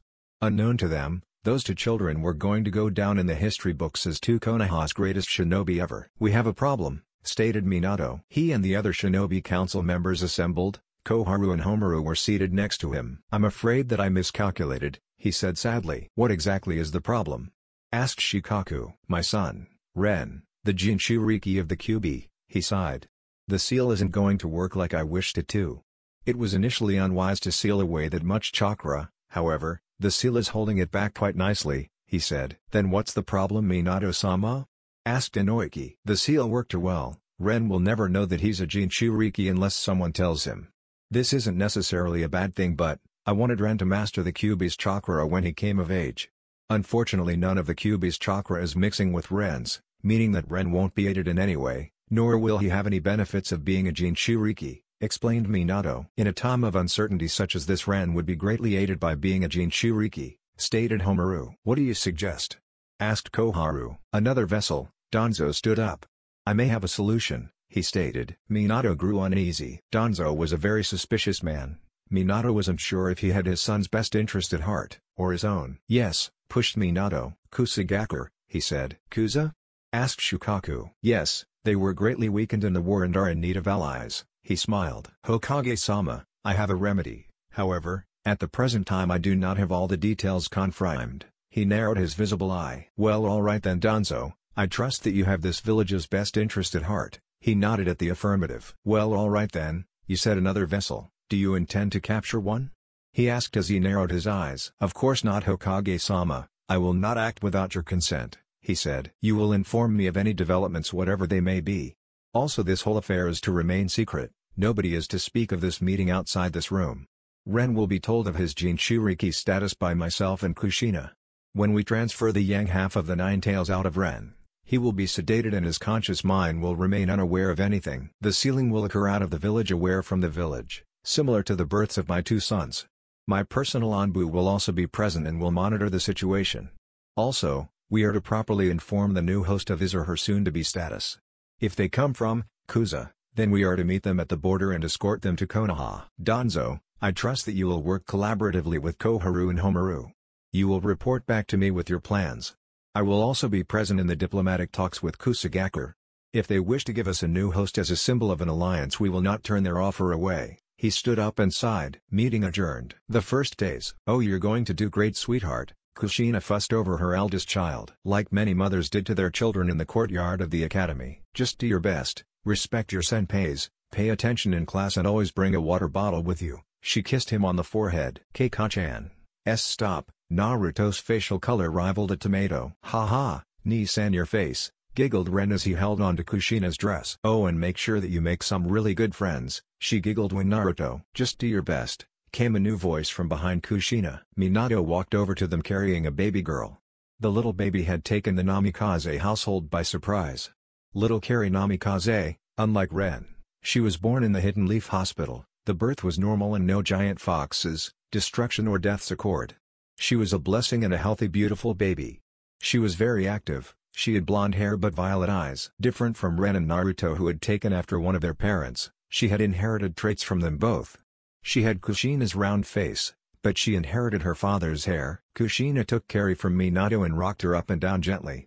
Minato put his hand on Naruto's head, making him smile. "Do your best, I know you'll make me proud." He tousled his hair and walked off to the podium in front of the crowd. Kushina smiled as she saw her eldest son turn around at the big crowd. She saw him hesitate. She gave him a gentle push forward, making him take the first step. He continued on as he gulped audibly. Kushina watched him walk over to the other group of aspiring Genin. A motherly smile appeared on her face as she watched her son walk off. "They grow up too fast," she said aloud. "I'd have to agree with," said Mikoto, appearing behind the Namikaze family. Itachi bowed. "Mrs. Namikaze," Kushina smiled at Itachi. "Hello there, Itachi-kun. Naruto-chan just walked off." She pointed to the crowd. "I will find him." He bowed again and walked off. A bundle in Mikoto's arms began to cry. "Oh there, their baby," she rocked. "She's gotten bigger." "Hello there, Ayano-chan," commented Kushina as she observed the baby girl in Mikoto's arms. Mikoto smiled as the baby's cries began to soften. "She's adorable," said Kushina as the baby opened its black eyes. "Hi, Mikoto Obasan," greeted Ren with a smile and a wave. Sasuke held onto Mikoto's dress. "Hello to you, Ren-kun. How are you?" asked Mikoto. "I'm okay. Ka-chan said that she'd take me for ramen today if I'm good," he giggled. "That's great, you better make sure you're good then," she commented as the young redhead nodded his head eagerly. Kari and Kushina's arms began to fuss about. Yes, I know you're bored," she giggled and kissed her on the forehead. "We'll stay for Minato-kun's speech and then we could go to the park?" suggested Kushina. Ren cheered and Sasuke smiled. "That sounds nice," said Mikoto. "Welcome all. Today you're taking your first steps into becoming shinobi of the Hidden Leaf Village," started Minato. Naruto watched his father with a smile. He was broken out of his stupor when he felt a hand on his shoulder. He turned around to see his smiling friend, Itachi. "You're looking chirpy this fine morning," commented Itachi with a chuckle. Naruto chuckled with him. "Coming from a person who's notoriously broody, that's ironic," said Naruto as he smiled and rubbed the back of his head. "The word you're thinking of is introverted," said Itachi as crossed his arms. "Call it what you want," he shrugged. Itachi sighed and smiled. "All of you, don't take your studies lightly, work hard and I know you will all become splendid shinobi and usher in the new generation of Hidden Leaf Ninja." He flashed away. Naruto sighed and rubbed the back of his head. "I get the feeling that the academy is where we'll meet some real interesting people," said Naruto as he surveyed the cheering kids his age. "Well, this is where new ninjas form their team bonds," said Itachi with a smile. The teachers all called out their students via a roll in front of them. When the classes were assembled, the students were led to their classroom, following their new teachers. "Okay, Naruto Namikaze," said a Chunin. Here, he walked up to his teacher.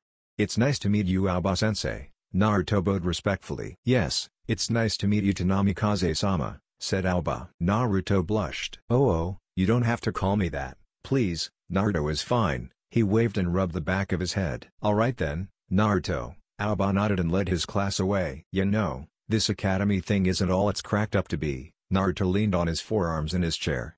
He sat next to Itachi at the back of the class, who was listening to Aoba's lecture intently. He also took some notes on a notepad in front of him. "Naruto, come on, why don't you listen?" he whispered harshly. Naruto groaned and banged his head against his desk. He looked up and surveyed his new classmates. There was a girl with facial tattoos and sharp-looking features. She had unruly brown hair and she wore pants, blue shinobi shoes, a mesh shirt and red undershirt. Over the top she had an open red jacket that was tattered at the ends. Naruto then turned to another girl sitting by herself. She had her hair up, making it look like a pineapple. She wore a mesh undershirt and a small skirt. She wore a trench coat over the top of her mesh shirt. Naruto looked at her and she glared menacing at him. He sharply turned the other way with a scared look on his face. Another boy that sat in front of him kept coughing, like clockwork. It was rather predictable. He was a sickly-looking kid with brown hair. He wore a top and khaki pants with shinobi boots. On the other side of the room was a girl with an unusual hair color of light purple color. It was short and went down just past her ears. She had brown eyes that sparkled with mischievousness as she smiled to herself. She wore a purple top and three-quarter pants with shinobi boots. She had a bracelet around her wrist. Itachi broke his pencil inside. He turned to his friend. "Naruto, may I borrow a pencil?" he asked. "Sure." Yugao, who heard them talking, turned around to see who it was. While Naruto was rummaging in his pants pockets for a pencil, she caught Itachi's eye line. He just looked at her. His lips broke out into the tiniest smile. Her cheeks turned a pink color and she quickly turned back. "Here," said Naruto as he handed Itachi a pencil. "Thank you," he said as he continued to write notes. Naruto looked down at the two rows in front of him. It was a boy with long brown hair. He hadn't said a word today. He had no pupils in his eyes. He wore a bandage around his forehead. He also wore a jacket and khaki shorts. Next to him sat a boy with long black hair tied into a ponytail. At the top it spiked out in all directions. He had round black eyes and the bushiest eyebrows that Naruto had ever seen. He wore a gi-like brown shirt with a belt tied over it. Underneath he wore a mesh shirt. He also wore black three-quarter pants and black shinobi shoes. In the row in front of the two boys was a girl with brown hair, tied up in small buns. She had bored expression on her face. She wore a brown top and three-quarter pants with shinobi boots. Naruto sighed again. "Do you know the answer, Naruto?" asked Aoba. "Yes, the first Hokage, Hashirama Senju, fought with Madara Uchiha at the site now known as the Valley of the End." Aoba nodded and continued his lecture. "You could try and act a little interested," suggested Itachi. Naruto chuckled and nodded as he looked up. The end of the day. The sun was setting as the academy students made their way out of the academy gates. Itachi and Naruto had made some friends. The girl with the light purple hair, Yugao Uzuki. The Inuzuka heiress, Hana Inuzuka. The sickly boy, Hayate Gecko. The bushy-browed loudmouth, Rock Lee. The girl with the buns in her hair, Tenten. Finally the girl with pineapple hair, Anko Mitarashi. They were all interesting and they all had unique personalities. They all met at lunch and they all quickly became friends. "So guess I'll see you all tomorrow," said Tenten. "Yeah, for sure, Tenten-chan," said Lee with a smile. They both walked away with smiles on their faces. "Bye, everyone. Bye Itachi-kun. Bye Naruto," said Yugao as she walked away. "I guess I'll see you losers tomorrow," said Anko as she stuffed her hand in her pockets and walked away. Hayate coughed and bowed. "Goodbye, Naruto-san, Itachi-san." He walked away with another cough. "See you later, pups. Tomorrow we should have a spar." Hana giggled and walked away. "Well, today was an interesting day, wasn't it?" asked Itachi. "Yeah, it was a nice day," said Naruto as the two began to walk home. Naruto put his hands behind his neck as they walked. "Did you have a nice day at school, Naruto-chan?" asked Kushina as Naruto walked in the door. "Oh, yeah, I did, and I made some nice friends," said Naruto. "I'm glad," said Kushina from the kitchen. "Nii-san." Naruto was tackled by a red blur who latched himself onto his waist. "Hi there, Ren-chan," said Naruto as he rubbed the top of his head. "Nii-san, can you play with me?" asked the small boy. "Sure, Ren-chan." Naruto smiled as the young boy cheered. "Come inside when I call for dinner, boys," said Kushina. Ren ran outside followed by Naruto. He turned around to see his father and Kakashi walk in the room. Naruto smiled at the and turned around. He bumped into somebody and fell down on the floorboards. "Shusui," greeted Naruto. "Hi there, Naruto. Long time no see." "Hey," he patted him on the head. "What are you doing here?" he asked. "Oh, nothing, you know me, just dropping by." "Your brother is getting impatient." "Nii-san, are you coming?" asked Ren as he popped his head through the door. "Yeah, I'm coming." Naruto ran out after his little brother. "All right, Kakashi, I have something to discuss with both of you," said Minato as the duo walked to his office. Naruto walked with his backpack onto the academy with a smile on his face. People in the street waved at him and he happily offered a hello and a wave of his own. Many addressed him as Namikaze-sama, which he didn't mind as it was only a formality. "Hi Namikaze-sama," said a young mother. She pushed a stroller with a baby girl inside. "Hello miss." He stopped and bowed. He continued on. Well, what do we have here?" A Jonin appeared in front of Naruto, making him stumble back. A young man in the springtime of his youth, striving to become the best shinobi he can be, whilst trying to be humble and polite. "That is very youthful of you, Naruto-kun," cried Guy. "Oh, hi, mister." "The name's Might Guy, the green beast of Konohagakure and master of the shinobi art, taijutsu." He gave him a thumbs up and his teeth sparkled. "Taijutsu? You say you're master of taijutsu?" asked Naruto. "Yes, that is correct, my young friend, there's nobody better." "I assume you're on your way to the academy?" asked Guy. "Yes, I am, Guy-san. If you'd excuse me, I'm late for class." He bowed again and began to walk off in the direction of the academy. "Ho ho ho. Naruto-kun, I as a Jonin have been given the power to pull students out of class to test their abilities. Will you accept my challenge?" he asked. "Challenge?" asked Naruto. "Yes. If you can land one hit on me in a hot-blooded taijutsu match, then I'll do 500 laps around Konoha on my hands, and I'll also take you on as my personal taijutsu student." Naruto clenched his fist. "Okay, and if I land a hit on you, what's that entail?" he asked. "It means that you'll have to give up being a ninja," he said seriously. "Give up?" he asked. "Yes, you'll have to give up being a ninja." "Is it worth the gamble, Naruto, to learn from a taijutsu specialist?" he asked. Naruto stared at the ground. I accept." He glared into Guy's eyes with his blue ones. "Very well," said Guy. "Meet me at training ground 12 in 30 minutes. He disappeared in a leaf shushin. Guy stood up in the middle of the training field with his eyes closed. "Well, Naruto-kun, are you ready?" asked Guy. Naruto walked up to him. He quickly channeled chakra into his legs and sprinted forward toward Guy. Before he could reach him, he exploded. Guy shielded his eyes from the smoke. That was the Bunshin Daibakuwa, an A-rank ninjutsu. How did Naruto-kun learn that jutsu? He wondered. Naruto appeared behind Guy in a burst of speed and attempted to strike him in the head. Guy quickly moved his hand up and grabbed it. "Your form is sloppy and the power behind the punch was subpar. You still have a long way to come in taijutsu." He kicked him in the midsection, which sent Naruto back several paces. He skidded back on the grass holding the spot that Guy kicked. "He used the explosion to distract me and attack me at my blind spot." He smiled when he saw Naruto glaring fearlessly at him. "This kid has got spunk." Guy pushed off and charged toward Naruto. He immediately had Naruto on the defensive as he was forced to dodge. He blocked when he had to. But the problem was that Guy's punches still did some damage, despite the fact that he wasn't fighting at full strength. Naruto flipped back. "I wish I could use ninjutsu, but I have to get better at taijutsu." Naruto growled as he kicked back off the ground. He attempted to kick at Guy's feet.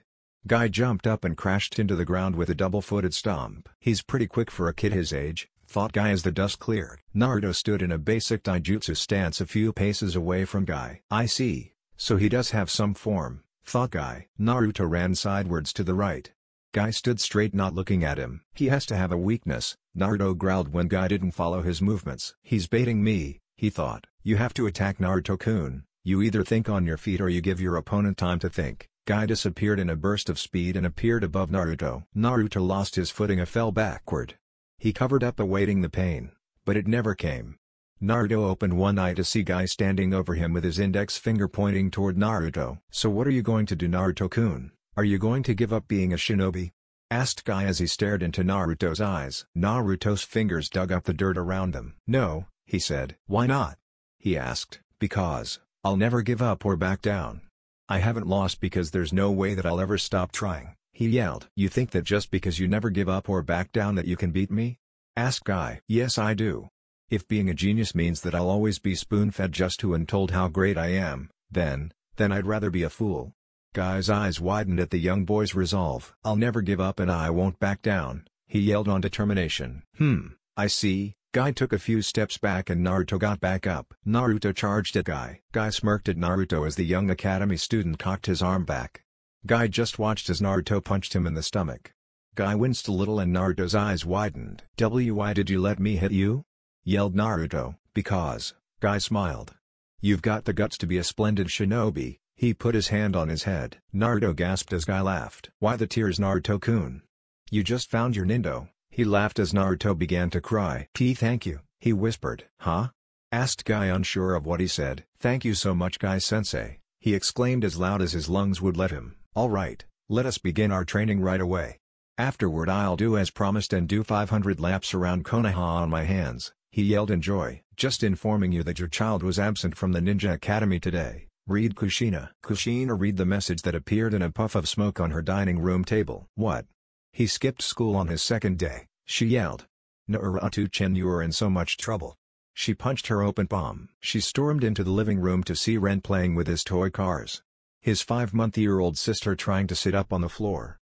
When she walked into the room, Carrie raised her arms at Kushina. She babbled happily as Kushina picked her up. Ren-chan, we have to go visit your Tosan at the office, go get your shoes, she said sickly sweet. Oh okay, Ka-chan. He panicked as he ran for his shoes. Kushina went over to the stroller and put her daughter. Ren hopped down the stairs trying to get his shoes on. He got them on quickly and ran up to his mother. Ready Ka-chan, she smiled. Good boy. At least one of my sons isn't a delinquent. Ren looked at her confused. Kushina saw me the Hokage is. Kushina ignored the receptionist. Minato Namikaze, where is our son? He skipped school and there you are, she yelled and pointed to Naruto. His clothes were tattered and torn and he had dirt all over his face. His backpack at his feet. Guy stood next to him with a broad smile. Kushina-chan, stammered Minato as he rubbed the back of his head. It's okay, Naruto-chan didn't intend to skip the academy, said Minato as he waved his hands in front of him. Explain, she crossed her arms. Carrie recognized Naruto and waving her arms around happily at her older brother. Hi Carrie-chan, he chuckled. Naruto Namikaze, where were you today? She questioned. I was training with Guy-sensei Ka-chan, you know. He punched his fist into his palm. Guy-sensei said that as a Jonin he has the privilege to get me out of school to train. Kushina looked at her child with an inquisitive look. Did he now? Said Kushina looking behind her son toward Guy. Yup. Guy-sensei helped me find my Nindo and he said that he'd train me in taijutsu. Naruto smiled but iterated when he saw his mother's stern look. If, that's okay with you Ka-chan. He rubbed the back of his head nervously. She sighed and bent down. She cupped her son's cheeks and with her thumbs, her palms rest on his neck. She turned his head side to side. You're not hurt are you? She asked. And no, said Naruto. She smiled. So Naruto-chan what's your new Nindo? She asked. I'll never give up or back down, he cheered with a bored smile. Chapter 6. The New Edition. I knew you'd be up here, Itachi Uchiha smiled, matured Sharingan activated, walked up behind his friend. Naruto lay on the grass above the Hokage monument. He had his hands behind his back as the warm wind blew through his blonde hair. This was his favorite spot in the entire village. A place of solace. A place of peace. A place to reflect. Naruto now sported a tanto strapped to his shoulder. Really, what gave my location away? Asked Naruto as Itachi sat down next to him. Because, I know your chakra. My Sharingan can detect it in an instant, said Itachi. His Sharingan receded. Well either my chakra is really memorable, or you're a creep, said Naruto with a smile. Itachi chuckled. Maybe you're right, it's probably the latter. They both broke out in laughter. Hey, you wanna see something new I figured out? Asked Naruto. Itachi nodded curiously. Naruto sat up and faced his friend. Ka-chan told me that you have to be really creative to fight with Fuinjutsu. So I got creative. See, he pulled up his long sleeves to reveal 2 seals on each arm. On each wrist there was a band and over the top was the kanji for seal. What good will those do? By the looks of things they're just storage seals. I remember you showing me them a few months after we became friends, said Itachi with a confused expression. Well, despite the fact that shinobi always carry ninja tools, they always have to reach in for pockets and compartments that aren't functional and sometimes cause them to lose precious time in battle. But with these seals, I can summon ninja tools that I've stored away in them in seconds, explained Naruto. Oh, I get it, said Itachi. That's pretty cool actually, but why would you need to wear them now? I mean we still have to finish the academy, Naruto chuckled. Before you say anything, I am well aware that we are well ahead of those in our year, said Itachi. Meaning that we probably won't be at the academy very longer, Itachi sighed. Well you're forgetting Yugao, she's really scary sometimes, she'll give us a run for our money if we don't keep training, said Naruto. Yeah, she's strong, said Itachi with a nod. We probably don't want to wait around here anymore. I also came by because I know you've developed a habit of being late. So I'd thought that I'd save you the trouble of any other lecture from Aoba-sensei, said Itachi with a laugh. Yeah, Naruto held his fist out with a smile. Itachi smiled back and fist bumped with Naruto. They both looked out over ledge. A single leaf blew out in front of them. The leaf danced in the wind, it slowly made its way to the grass below. Once the tip of the leaf touched the ground both boys broke the fist bump sprung to their feet. They both ran and jumped off the top of the Hokage monument. The leaf behind them kicked up again into the wind. Yahoo! Naruto and Itachi dove down the Hokage monument. The pair of them flipped backward and jumped onto the roof of the Hokage tower. The two resident Sannin stood on top of the roof of the Hokage tower.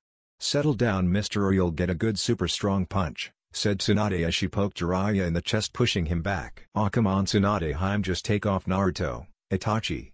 Jiraiya looked to his right to see his grandson and his best friend rocket toward them. "Just take off, Naruto, Itachi. Is that your idea of a pickup line?" I expected. Naruto and Itachi ran past them on either side. Trails of dust behind them, the pair jumped off the Hokage monument in a fit of laughter. "Typical," Tsunade smiled. "Those kids really has the worst timing," Jiraiya pouted. "It's good to see that you're all here on time, Naruto," Aoba joked, making the class laugh. Naruto blushed and looked down at his desk, showcasing his shy side. "Now, we all have the pleasure of making a new friend today." Naruto looked up. Aoba never spoke indirectly, he was always straightforward. Naruto looked at him with a look of innocent curiosity. "We have a new student that will be joining our class. She comes from a land very far away. Come in." Aoba looked to the door and the person who walked through the door. A girl of average height walked through the door. She wore glasses with rounded edges. She had a blush of embarrassment on her face. She wore a mesh undershirt with a small jacket over the top. She also sported shinobi boots and mesh shorts that stopped by her mid-thigh. Her most striking feature was her blood-red hair and eyes. "Uzumaki," thought Naruto. "Hey Naruto, she looks like your Naruto." Itachi tried to get his friend's attention, but Naruto was in shock. The girl's red eyes met his curious blue ones and her blush intensified. "This is just too strange," he thought. "Everyone, I'd like you all to meet Karen Uzumaki," said Aoba as he introduced his new student. "Hello," she said meekly. "Look Karen, there's a spare spot next to Naruto, see?" Aoba pointed up to one of the last rows. Still sporting her blush, she walked up to the seat next to Naruto. She awkwardly sat next to him. "Hi Karen, it's nice to meet you," said Naruto with a small smile. Hi. She looked down at her desk. "Good morning Karen, my name is Itachi, nice to meet you," said Itachi. Karen, can you hear us?" asked Naruto curiously. "Maybe she's ill," suggested Itachi. "Her face does appear to be red." Naruto put his hand to his own forehead and another to Karen's. You're right, she's burning up, you know." Karen shied away from the contact. "I'm sorry Karen, did I hurt you?" said Naruto remorsefully. "No you didn't, I'm fine," she blurted out. The entire class looked at the young girl. Sorry, she looked back down to her desk. "Karen, please be quiet," said Aoba as he continued to write on the board. Naruto chuckled. "What's so funny?" she whispered harshly. "Nothing, you just remind me of my little brother." He smiled and then turned back to Aoba. Karen didn't know what to make of this boy. He looked rather girly if she was honest. But his chakra was gentle, warm and cheerful. Something she knew nothing about being. It had been 6 months since Naruto started to train with Guy in the Goken-style taijutsu. Guy suspected that Naruto would not take more to a direct style of fighting, however, he was mistaken. Kakashi had offered to teach him some of the Namikaze hummingbird style. Naruto declined. Why? Because Naruto was determined to become his own person and not his father. He loved the Goken style and taijutsu quickly became one of his favorite areas of the shinobi arts. Naruto had also developed a small array of jutsu. He had mastered 2 Kaden jutsu, Kaden, Gokaku no Jutsu and Kaden, Hosenka no Jutsu. As well as 2 Futon jutsu, Futon, Daitapa and Futon, Repushu. He had yet to explore his Raiten element. Kakashi had expressed that although Raiten was extremely useful, it was a volatile element. Kakashi deemed him too young to learn any Raiten jutsu just yet. Naruto and Itachi would often spar and practice their jutsu against one another. The two were on the fast track to becoming shinobi, much to the chagrin of their mothers, both of which wanted them to remain innocent for as long as possible. But at the rate they were both progressing, that wouldn't be the case. The 2 7-year-olds were extremely gifted in the shinobi arts and would soon become Jonin. The 2 friends stood across from each other with smiles on their young faces. They were both situated in a clearing in the hidden leaf forest. A small stream ran through the clearing. "You think you can beat me?" asked Itachi as he dropped into the Uchiha's interceptor fist style. She shut his eyes and a second later opened them to reveal his fully matured Sharingan. "Bring it," Naruto as he dropped into his stance. He bent his one foot in front of the other. He held his left hand out in front of him opened.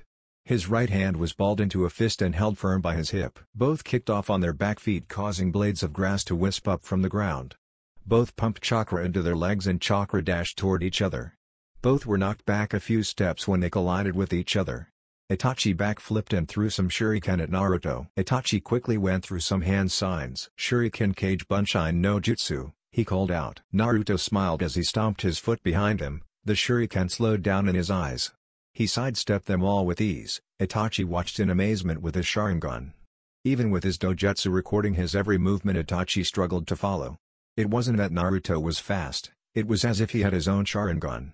He predicted all of the shuriken's trajectory. Once the barrage was over, Naruto disappeared from sight and reappeared behind Itachi. Tanto in hand, he swung down at Itachi, who replaced himself with a log on the other side of the training ground. Itachi smirked and Naruto's eyes widened as Itachi reached out and pulled some invisible wire. Naruto was wrapped up and left immobilized. "Looks like I win, Naruto," said Itachi. "You're usually right, but in this case, Fun," exclaimed Naruto as Itachi fell to his knees as a gravity seal activated on the field. "When did you set that up?" asked Itachi. Naruto struggled but eventually made a cross-hand sign. Kage Bushin no Jutsu, the clone grabbed his Tanto and cut the wire, leaving him free. "Transform," said Naruto as the clone transformed into a demon wind shuriken. Naruto grabbed the large shuriken. "I can't get out of the seal barrier," thought Itachi as his Sharingan spun clockwise. The shuriken spun in Naruto's hand. He smirked and jumped up. He flipped forward with his arm outstretched. "There," thought Itachi. Naruto threw the shuriken at Itachi with all his forward momentum. Itachi clenched his fist and grabbed the loose wire in his hand. He pulled it toward him. He hardened the wire with chakra so it wouldn't break upon impact. The wire wrapped around the shuriken and redirected it off course as the forest. It cut through a tree and then became embedded in another. The seal receded in a small light. Naruto and Itachi panted. Naruto pulled out his Tanto and Itachi pulled out a kunai. The two rushed forward again. Both met each other's forward slash. The impact created a loud clang and sparks. The two began trading blows one after the other. Itachi ducked a strike from Naruto and went to sweep his legs. Naruto backflipped away, Itachi closely in pursuit. Whilst in midair, Naruto put his hands together. Futon, Repushu. He propelled himself upward out of Itachi's strike range. He smirked down at Itachi. Naruto flipped back down. "That was pretty interesting. I didn't know you were that far along with futon manipulation," commented Itachi as he sunk back into his stance. "I've also come up with another really cool trick." Naruto made the ram seal and wind chakra focus to the back of his heels. "Here I come." The chakra burst forward. Naruto was propelled toward Itachi with Tanto at the ready. Itachi was able to predict his movements and sidestep him. Naruto went sailing a few steps past him. He stabbed the ground with his Tanto. He swung around the hilt, channeling more wind chakra to his lower body as he landed on his feet. Itachi held out a kunai and with the help of his Sharingan was able to parry away Naruto's strike. Itachi was able to pull out a second kunai and he held it to his friend's throat before he could strike him. "Looks like I win," said Itachi with a smile. "Think again," said Naruto with a smirk as he held a second kunai of his own inches away from Itachi's abdomen. "D-draw then," said Itachi as he sighed of exhaustion. "DCH, that's 4 in a row now," said Naruto as he fell backward panting. Itachi chuckled and sat down next to his friend. "What do you make of that new girl Karen?" asked Itachi, still panting. "Well, she's definitely a new Uzumaki, that hair is a dead giveaway. So I guess in some weird way we're related, cousins I think." He adopted a thinking pose. "Come to think of it, the fact that she ended up in our class has Kachan written all over it. Maybe she hoped that I'd befriend her or something or other." He shrugged. "Well, if she's from the Uzumaki clan then you are both relatives somehow. But then again, I remember you telling me that Uzumaki is a common name on Ashigakure. It wouldn't surprise me if my Kasan was involved as well. They probably ganged up on Hokage-sama." Itachi scratched the side of his face and smiled. "Probably. Ah well, I wouldn't agree with them if they teamed up on me," laughed Naruto. "I completely agree with you. That's a duo that I wouldn't want to run into in a dark foggy night if I was an enemy shinobi," joked Itachi. Naruto chuckled. "Who says you don't have a sense of humor?" said Naruto. "I'm full of surprises. They also say you look girly," said Itachi with a smile. "Do you think we'll graduate soon?" he asked, changing the subject. "Well, at the end of the day, it isn't up to us. But I'm not really in any hurry to graduate," said Naruto. "Why not? Don't you want to be a ninja?" asked Itachi. "No, nothing like that. I just don't want to go out unprepared. I mean, every ninja, even Kage, are inexperienced at some point in their career. But being that little bit more prepared may mean the difference," said Naruto with a sigh. "You've been thinking a lot lately, huh?" asked Itachi. It's just silly what-if stuff. I've got to get home before the sun goes down." He flipped up onto his feet. "Catch you later, you know," he waved as he walked off. Itachi sighed and shook his head. He eventually made his own way back to the Uchiha compound. Naruto casually walked up to the Namikaze compound with a blank look on his face. "Maybe if I increase the chakra that seal outputs, The gravity will increase, then I might invent some sort of crippling seal, he thought as he opened the door to his home. He took off his shoes, leaving only white bandage around his ankles. He yawned and rubbed the back of his head as he walked into the living room. Minato read the newspaper, relishing in the free time that he had been granted from his Hokage duties. Naruto's 9-month-old sister sat at the table in her high chair. She squealed as she saw her older brother walk in the room. "Hey there, kiddo," said Minato as he looked away from his newspaper. "Hi, Tosan," said a cheerful Naruto as he put his bag on the table. Kari reached out for her brother, which made Naruto smile at her. He reached out and he grabbed her hand gently. "Nah," she said, making Naruto chuckle. "Your little brother and Ka-chan are talking to your new friend in the study," said Minato. "Really? Wait, new friend?" asked Naruto. "Yup, new friend." "Go and talk with them," said Minato, drinking out of a mug. Nah, babbled Kari, trying to get her big brother's attention. "Oh, and take your little sister with you," Minato chuckled as he turned back to his paper. Naruto walked over to the other side of the table and picked her up out of her high chair. Kari played with Naruto's hair. She giggled when Naruto blew in her face. The Namikaze duo walked into the study.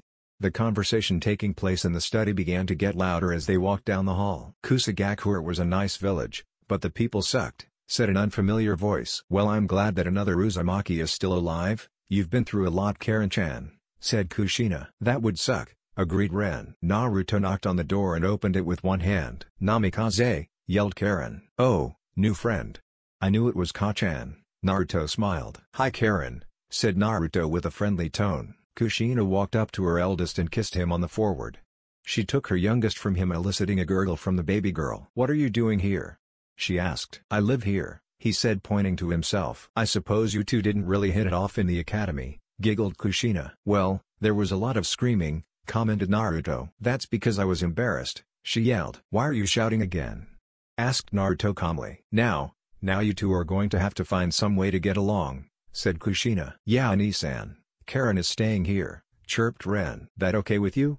she asked as she crossed her arms. "Sure, I don't have any problems," said Naruto with a smile. "That's my boy. Now go wash up before dinner," said Kushina with a proud smile. Naruto nodded and walked out. "He's so girly looking," Karen huffed. "I guess it's a curse among Namikaze men, but you watch, Naruto-chan is going to be a fine young man," said Kushina with a bright smile. "Right, I'll believe it when I see it," said Karen. Kushina growled. "Don't be so disrespectful, you know." She pointed to the door. "Go get washed up now." Karen scrambled out of the room. "Yutaren-chan," she emphasized the point by leaning forward a little. "Oh, okay, Ka-chan." The young boy raced off. "I've got this parenting thing down." She clenched her free fist. Chapter 7. Formation Team 7. Everyone, let's give a big congratulations to Itachi, Yugao and Naruto for graduating the academy in only 1 year, each at 8 years of age, an impressive feat. The class clapped as the 3 newly promoted Jonin stood at the front of the class. "Yes, I knew I was ready," said Yugao. Naruto rubbed the back of his head, embarrassed at the attention. Itachi just nodded and remained as stoic as per the status quo. "Okay, your new Jonin sensei is waiting for you on the roof." "Class, we will be revising the shinobi principles for the big exam next week," the entire class whined, which made the trio smile. Karen huffed. "He isn't so great," she thought. "Yosh. Naruto-kun is striving to be the best.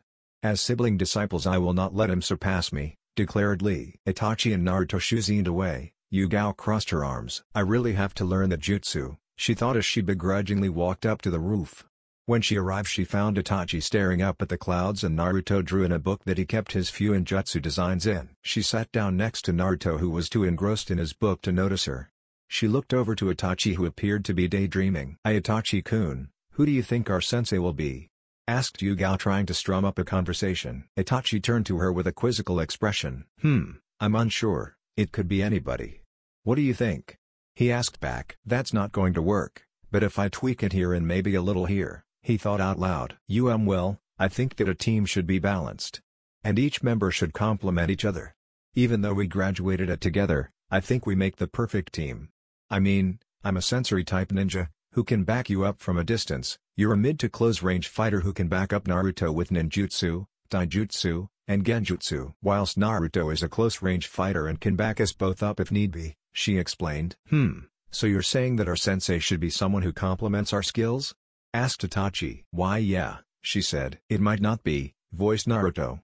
"I mean, it might be the case of who's the best teacher or who's available after the Third Great Ninja War. We're a little low in manpower, said Naruto. Well, it isn't the latter, that's for sure. They all looked up to see a female Jonin appear in front of them. Rin Nichan, exclaimed Naruto. The one and only, she smiled. Rin was clad in a Jonin flak jacket, which was unzipped on top of her regular attire. She also had a tanto strapped to her shoulder. Since when do you take a Jonin team? Asked Naruto. Since I decided that I did, she shrugged. She held out 2 leaf headbands, one blue and one black. These are for Yugao and Itachi. Itachi grabbed the black one and Yugao grabbed the blue one. What about mine? Asked Naruto. You'll get yours later. She winked at him, making him smile. I want you all to tell me about yourselves now, dislikes, likes, hobbies, future ambitions, things like that. She smiled at her young pupils. I'll go first. My name is Rin Nohara. I like hanging out with my friends, working at the hospital, Suten Kadenjutsu and medical ninjutsu. My hobbies are collecting seashells and visiting restaurants. I dislike traitors and people who hurt my comrades, and my dream for the future is, she blushed and giggled. Well, that's private. Okay, you go, she said as she pointed to Itachi. My name is Itachi Uchiha. I like Kadenjutsu and spending time with my friends. My hobbies are reading and learning new jutsu. I dislike people who slander my clan, people who are insensitive of other people's beliefs and who are intolerant of other people because they're different. My dream for the future is to becoming a great and respected protector of the village. He smiled. Okay, now you with the strange hair color. She pointed to Yugao, who huffed. My name is Yugao Uzuki. I like watching the moon, going to plays, playing with my little brother and eating onigiri. My hobbies are painting, learning new things and studying history. My dislikes are people who hate the Hidden Leaf Village because of past actions and people who hold grudges. My dreams for the future are to become Anbu captain and to have a family, she said. Okay, now you little brother, she pointed to Naruto. My name is Naruto Namikaze. I like spending time with my little brother and sister, learning new jutsu, eating ramen at Ichiraku and training to be strong. He punched his open palm, making the surrounding ninja smile. My dislikes are people who hate me because of who my parents are, people who are intolerant of other people's beliefs and cultures, as well as which village they come from, and people who give up. My ambitions are to live up the Namikaze name and become a strong and respected ninja of Konohagakure. A breeze ran through the area. Naruto closed his eyes and then sharply opened them. To be Hokage, that is my dream. Rin's eyes widened. She quickly regained her composure. He's a perfect mix of those two, she thought. Alright, you're all unique and you all have your own goals. Meet me at Training Ground 10 tomorrow at 8 o'clock. Team 7 starts its first mission tomorrow. She shushined away. We're ninja, this is so cool, said Yugao, pointing to her new headband. A ninja who can't shushin, said Naruto jokingly. You're just upset because you don't have to your headband, she mocked and poked her tongue out. Rin-sensei said that I'd get it soon. I don't mind waiting a little more, Naruto smiled. I'll see you guys at the training ground tomorrow morning. Naruto used a leaf shushin to teleport away. I'll see you tomorrow, Yugao. Good night. Itachi smiled and jumped away. She giggled and jumped away in the other direction. Nissan. Naruto closed the door behind him and he was met with a red blur who tackled his waist. Naruto immediately knew who it was. Hi there, Ren-chan. He patted his baby from on the head. Ni-chan. Carrie waddled over to her older brother and hugged his leg. Hello to you, to Carrie-chan. What's that you've? Carrie held a black leaf headband in her small hand. For you, she said as he held it out to him. Naruto gently took it from her and quickly tied it around his forehead. How do I look? Asked Naruto. Uh-oh, said Carrie. Huh?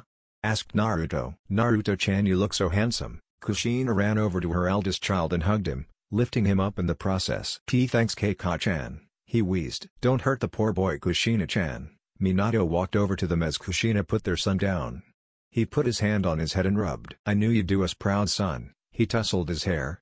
Congratulations, he chuckled at his son's embarrassed expression. Naruto blushed at his father's praise. Your grandparents are waiting in the kitchen. We all have gifts for you, said Minato. Hiruzen, Jiraiya and Tsuon all sat around the kitchen table with smiles on their faces. Well, here's the little ninja, said Jiraiya with a hint of glee in his voice. It looks good on you, Naruto-chan, giggled Tsuon. You look like a strong young man, she smiled at him. Well done, my boy, said Hiruzen with pride in his voice. We all have gifts for you, Naruto-chan, said Kushina as the family made their way to the couches in the living room. Naruto sat down next to Ren and Carrie, each sat on his sides. I can't wait, I'll go first, said Kushina as she pulled out a scroll and unsealed its contents. I knitted you this red scarf. I put all of my mother's love into it for you. She smiled and handed it to him. Thank you, Ka-chan. It's so warm, said Naruto as he put it in his lap. I got you this, said Minato as he pulled out a yellow scroll. The kanji on the scroll's seal said Swift. When you become stronger, I promise to teach you how to master your Kekkei Genkai. The scroll disappeared in a puff of smoke. I'm sure you've noticed it developing in your spars with your friends. From what I've researched, you've just begun to scratch the surface of your power, he smiled. But it's dangerous for you to begin using it at your age due to the strain it puts on your body, so you need to develop your body to handle the strain. Until then, become strong, Naruto. Naruto nodded firmly. Thank you, Tosan. I will. Naruto smiled brightly. Look what I got you. Jiraiya handed Naruto 2 scrolls. One contains my most famous Kaden techniques. The other one has my world-renowned Fuinjutsu techniques. Naruto smiled as his grandfather struck a pose. Thank you, Oji-san. He chuckled. Naruto-kun, I got you a gift that saw me go through the first great ninja war. Sarutobi pulled out 2 black gloves from his robe. These gloves are infused with chakra and will increase the strength of your strikes. I know how much you love taijutsu. They also have other properties, but I'll let you figure those out for yourself. He smiled at his grandson and handed him the black gloves. Thank you, Gigi. I'll take care of them, I promise. He put the gloves on his lap. And Nissan. Naruto looked to his little brother as he pulled his shirt. Yeah? He asked. Ren ran into the kitchen and quickly scurried back in front of his brother. Me and Carrie-chan made you this. Carrie watched her older brother hold out the card at Naruto's face full stretched. Carrie gripped her eldest brother's pants. You both made this for me? He asked with a smile. Carrie nodded and Ren blushed. The color of his face rivaled his hair. Naruto gently took the blue piece of cardboard out of Ren's hand. The front of the card had Nissan written on it with gold glitter. Naruto smiled as he opened the card and read out loud the writing on the first page. It was written in glitter pen as well. Dear Nissan, you're awesome and do your best. Love, Ren and Carrie. Naruto chuckled. On the other side of the card was a drawing in glitter pen. 3 figures, each a different color, stood hand in hand. The tallest one, written in orange glitter pen, held his stick hands out with 3 fingers to the 2 smaller figures either side. On the right was a figure in red and on the left a smaller figure in purple. Do you like it? Asked Ren. I can do another one if you don't. Naruto pulled in Ren for a hug. His other one wrapped around his younger sister. I am going to do my best. Thank you both so much. Naruto kissed Carrie's head as Ren sat down. I guess I'm last. Tsunade smiled. Close your eyes, said Tsuonde. Naruto closed his eyes. He awaited to what Tsuonde had given him. Naruto felt a small weight around his neck. His new forehead protector loosened and fell into her hands. Tsuonde kissed Naruto's forehead. It's your dream to become Hokage, isn't Naruto-chan? Naruto opened his eyes. This necklace was your great-great-grandfather's, the first Hokage. I'm betting on you, that you'll become the greatest Hokage. Naruto looked down at the crystal necklace around his neck. Bachan, he said in shock. Hey, I believe in you. So does everyone else. We all know that you're going to great and make us all proud. Tsuonde hugged him and tied his forehead protector tightly around his head. Okay. Let's eat. Cheered Kushina. Naruto awoke to the smell of pancakes, his favorite breakfast. Today's the day. He jumped out of bed. The first Hokage's necklace sparkled around his neck. He got dressed in his shinobi attire, which consisted of a mesh undershirt and a white undershirt. He also sported an open short-sleeved white jacket that stopped at his hips. He also wore black shinobi pants and black open-toed shoes with the heels visible. Alright, and I can finally wear this. He tied the forehead protector around his forehead. Today's the day, he cheered as he raced downstairs. Good morning, sweetheart, said Kushina as Naruto sat down at the kitchen table. Your brother and sister aren't up yet, so you get extra. She handed him the plate and a glass of orange juice. He quickly ate it and sat there with his orange juice. Good luck. Minato came up behind him with a smile. His was dressed in his shinobi attire with his Hokage robes on top. Minato then kissed Kushina on the cheek. Have a good day, sweetheart, said Minato. You too, darling, said Kushina as she pecked him on the lips. The childish side of Naruto wanted to shout out that his parents' affection from one another was gross. He bit his tongue and refrained from such a childish act, but he was extremely tempted to making barfing noises. You better get going, Naruto-chan, said Kushina. Naruto nodded and drank the last of his orange juice. Okay, I'm ready, see you guys later. He waved and ran out the door. Minato-kun, they grow up too fast, commented Kushina as she watched her firstborn run off. Well, it can't be helped, he chuckled as he brought an arm around his wife's arm. It seems only yesterday that he begged me to read him books on chakra, and when we used to go for walks in the park together and he would ask for ramen and ice cream, some tears cascaded down her face. He chuckled again. It isn't funny. She turned around and crossed her arms. Kushina-chan. He wrapped his arms around her. They have to all grow up sometime.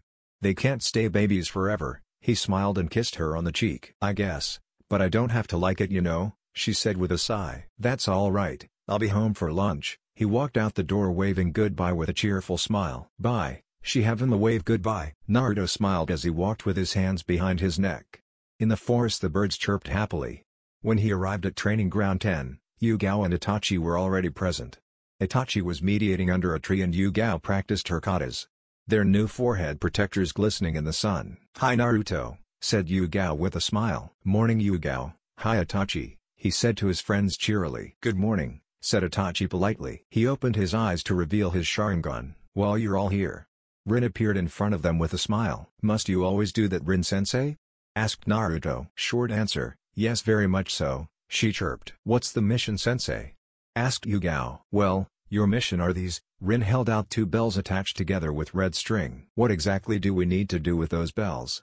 asked Itachi. "You have to take them from me," she said with a smile. "But there's only two of them," commented Naruto. "You're right, which means that only two of you will pass. The other will hand me their forehead protector and he or she will be sent back to the academy in disgrace," she said seriously. Naruto's eyes widened. "Do you like it?" asked Ren. I can do another one if you don't." Naruto pulled in Ren for a hug. His other one wrapped around his younger sister. "I am going to do my best, thank you both so much." Naruto kissed Kari's head as Ren sat down. "I can't lose this now, I've just got it. Wait, if one of us is sent back to the academy then, none of us will be made Jonin. There aren't any others who graduated at the time we did. Konoha's Jonin teams operate in three-man cells with a Jonin sensei, which means, there's a catch, but what?" wondered Naruto as he narrowed his eyes. She pulled out a small alarm clock from her back pocket. She pushed the button on top of the clock and placed it on top of a rock. She smiled sweetly at them. She then suddenly turned serious. "It's set to noon. The student who is weakest in my eyes won't get lunch. Unless of course two of you get the bells, then the one that hasn't got a bell will fail automatically." She narrowed her eyes at the three students tensed. "Come at me with the intent to kill, or you won't be able to take anything," she said as she tied the bells to her belt. "The test begins in 5, 4, Itachi's Sharingan spun clockwise. 3, 2, Yugao put her hand on her holster at the side of her leg. 1, Naruto tightened his gloves around his hands. "Begin." The three Jonin scattered around the training. "Well, they suppress their chakra very well," she observed. Yugao hid behind a tree.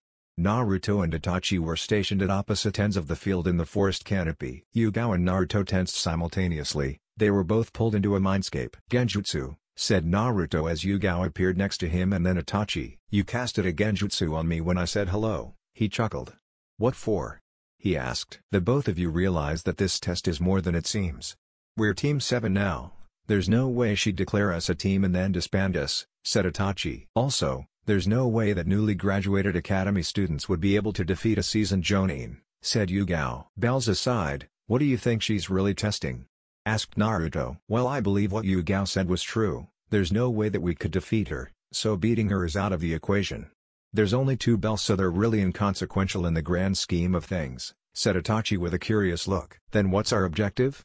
wondered Yugao. "She's testing our teamwork." Naruto clicked his gloved fingers. "If there are only two bells, then that's surely to discourage teamwork. But if we ignore the bells and work together, then we'll pass." He punched his open palm. Itachi and Naruto looked at each other. "Kaden combo?" asked Itachi. "Yup," said Naruto. "Yugao, back us up with some Doden Jutsu," said Naruto. Yugao nodded. "Okay, let's go," yelled Naruto as Itachi released them from the genjutsu. Itachi and Naruto quickly went through some hand signs. The pair of them threw multiple shuriken through the tree canopy. They both covered them with fire jutsu. Rin was surrounded on each end. She sweat dropped. They all figured out the purpose of this test so fast. "I knew these kids would be little monsters, but even our team didn't figure out the purpose of this test until after lunch." She giggled in excitement and rubbed the back of her head. She looked down to see two hands grab her ankles. "Doten, Shinjuzanshu no Jutsu," she smiled. "Good teamwork." She disappeared in a burst of speed and Yugao tunneled underground. The field was bombarded with flaming shuriken. Rin landed on the other side of the field. Naruto took her back and went to strike her with a right punch. Without looking, she caught it. That punch had some power. She, though analyzing his skills. Chakra-infused kunai hurtled toward the two. "It's just a clone," she thought as he gracefully vaulted the clone, allowing it to take the hit. The real Naruto appeared above her. He flipped backward and attempted to kick her. She caught his foot. He channeled wind chakra to his foot, propelling his body forward. Naruto reached out and touched the bells. "Not bad," he thought as she shushined away. "She can use the Shushin in battle, That's insane. He thought as he flipped backward to his teammates. Can you sense her? Asked Itachi. Yugao made the ram sign and closed her eyes. Behind that rock, she whispered. Itachi threw shuriken at the rock, ninja wire attached to them. They wrapped around the rock swiftly. He went through some hand signs. Kaden, Kane Senpu, he exclaimed as a whirlwind of the flames erupted from his mouth and traveled up the wire. The rock was incinerated on contact. Well, trying to set your Jonin-sensei on fire isn't very nice. She appeared behind them. You weren't even curious enough to let me warm up, she giggled. She never threw a strike at me. She's toying with us, but it doesn't matter, we aren't trying to beat her, just prove to her that we can work together, thought Naruto as Rin went through some hand signs. Suten, Suijin Heki, she blew out a torrent of water, the three Genin were sent flying in different directions. Yugao rolled through the brush. When she stopped, she quickly took a position behind the tree, panting. She separated us, she thought with a sigh. If I eat a little something now, then maybe I can get the jump on her while she's eating lunch, she thought as she pulled out some packaged crackers. She munched on them quietly so nobody would hear. Well, insubordination, Rin smiled from above Yugao. She sat on a branch with one leg hanging over the ledge. It wasn't a rule, you didn't say anything about when we had to eat lunch, she protested. You're right, but I am in charge and I make the rules. What makes you any more special than those other two? Asked Rin. Well, I'm not, she said. Right, and if my rules apply to everyone then that means you all have to follow them, correct? Asked Rin. Right, she said. Good, then we have an understanding. She clapped her hands together. This is ridiculous, yelled Yugao, who was tied to a post. Her stomach growled in protest to being empty. She blushed and Naruto chuckled softly. This isn't funny, Namikaze. I'm being punished for breaking a rule I didn't know existed, she growled. Right, but it does exist and now, I'm off to enjoy lunch, see ya in an hour. She teleported away. She's so strong, said Naruto as he took a bite out of his bento. Yeah, no kidding, she's more than worthy of her rank as a Jonin, she isn't even trying. Itachi sighed. Yugao's stomach growled. Damn it, said Yugao in embarrassment. Naruto chuckled again. This isn't funny, she yelled. Here, said Itachi as he held his bento up to her. What? I can't eat, it's against the rules, she said. True, but, Naruto held out his own lunch. We're a team now, that means that we can't afford to have you going hungry if we can help it, he smiled. A ring of fire appeared around them. How dare you? Rin appeared in front of them, her face like thunder. Sensei. Rin squirmed frantically against the rope around her. I just have one thing to say to you all.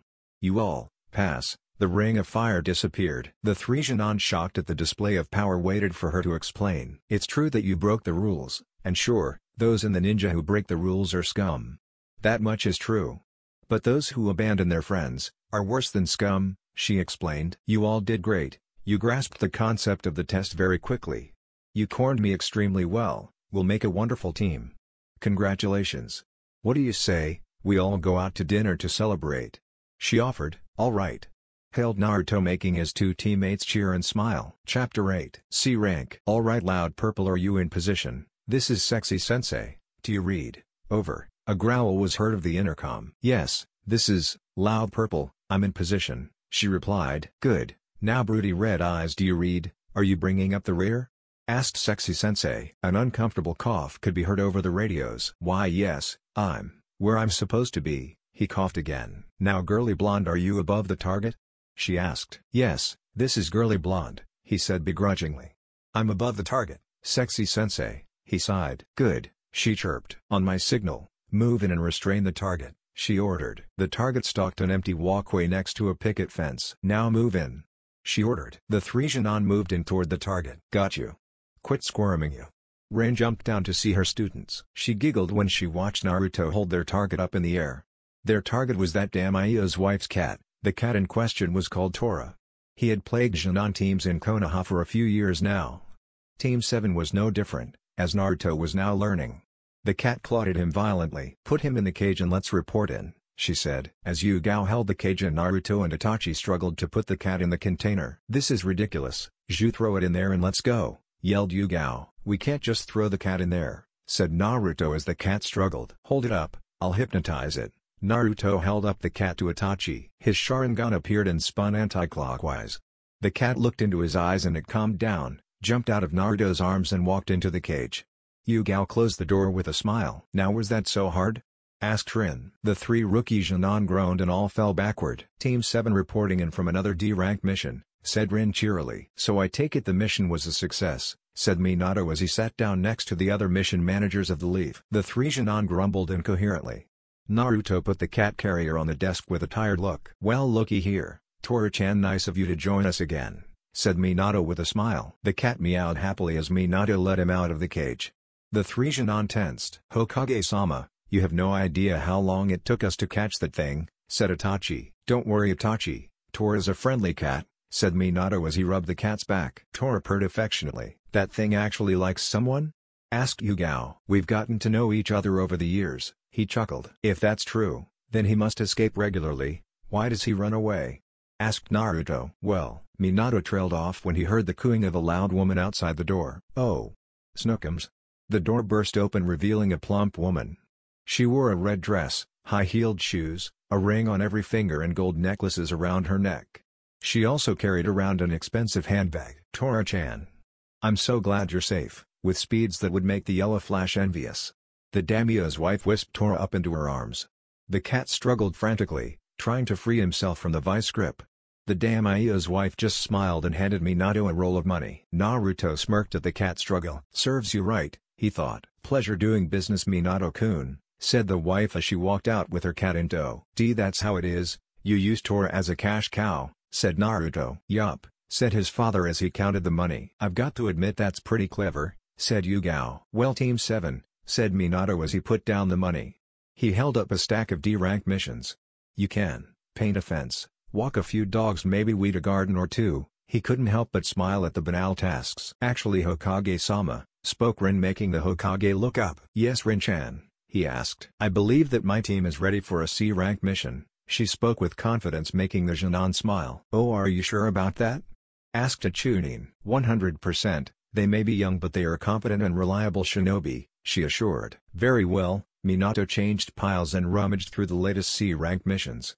This one came in yesterday and I believe it is of great importance, an escort mission. He tossed the mission brief to Rin who began reading over it. That's interesting, I'll brief my team later. We accept Hokage-sama, said Rin with a bow. Good, the clients will be waiting for you in the port town mentioned in the Land of Waterfalls, said Minato. From there you will be headed to the location in that brief, said Minato. Rin nodded. This mission will be about 3 weeks, so remember to pack, oh and pack warm, said Minato with a smirk. You're letting him go on a C-rank mission so soon? He's only been a Janan for a month, shouted Kushina. The Namikaze household was never quiet as Karen would soon learn. She watched the one-sided argument unfold from the couch. She was attempting to finish her homework and had asked Minato for help. He was happy to help her but Kushina burst through the door having heard from Mikado that Naruto's team will be going on C-rank mission. What's going on? Asked Naruto as he jumped over the couch and sat next to Karen. He was in his casual clothes rather than his ninja attire, he also didn't wear his Hishiate. Oh, Naruto, when did you get home? Asked Karen. About half an hour ago. Seems like you beat me home, lucky you, he chuckled. I wouldn't get so cocky, they're arguing about you. Naruto looked perplexed. Naruto Riku Namikaze. Naruto jumped back. He knew his mother was angry because she didn't address him with the chan suffix and she used his full name. Your middle name is Riku?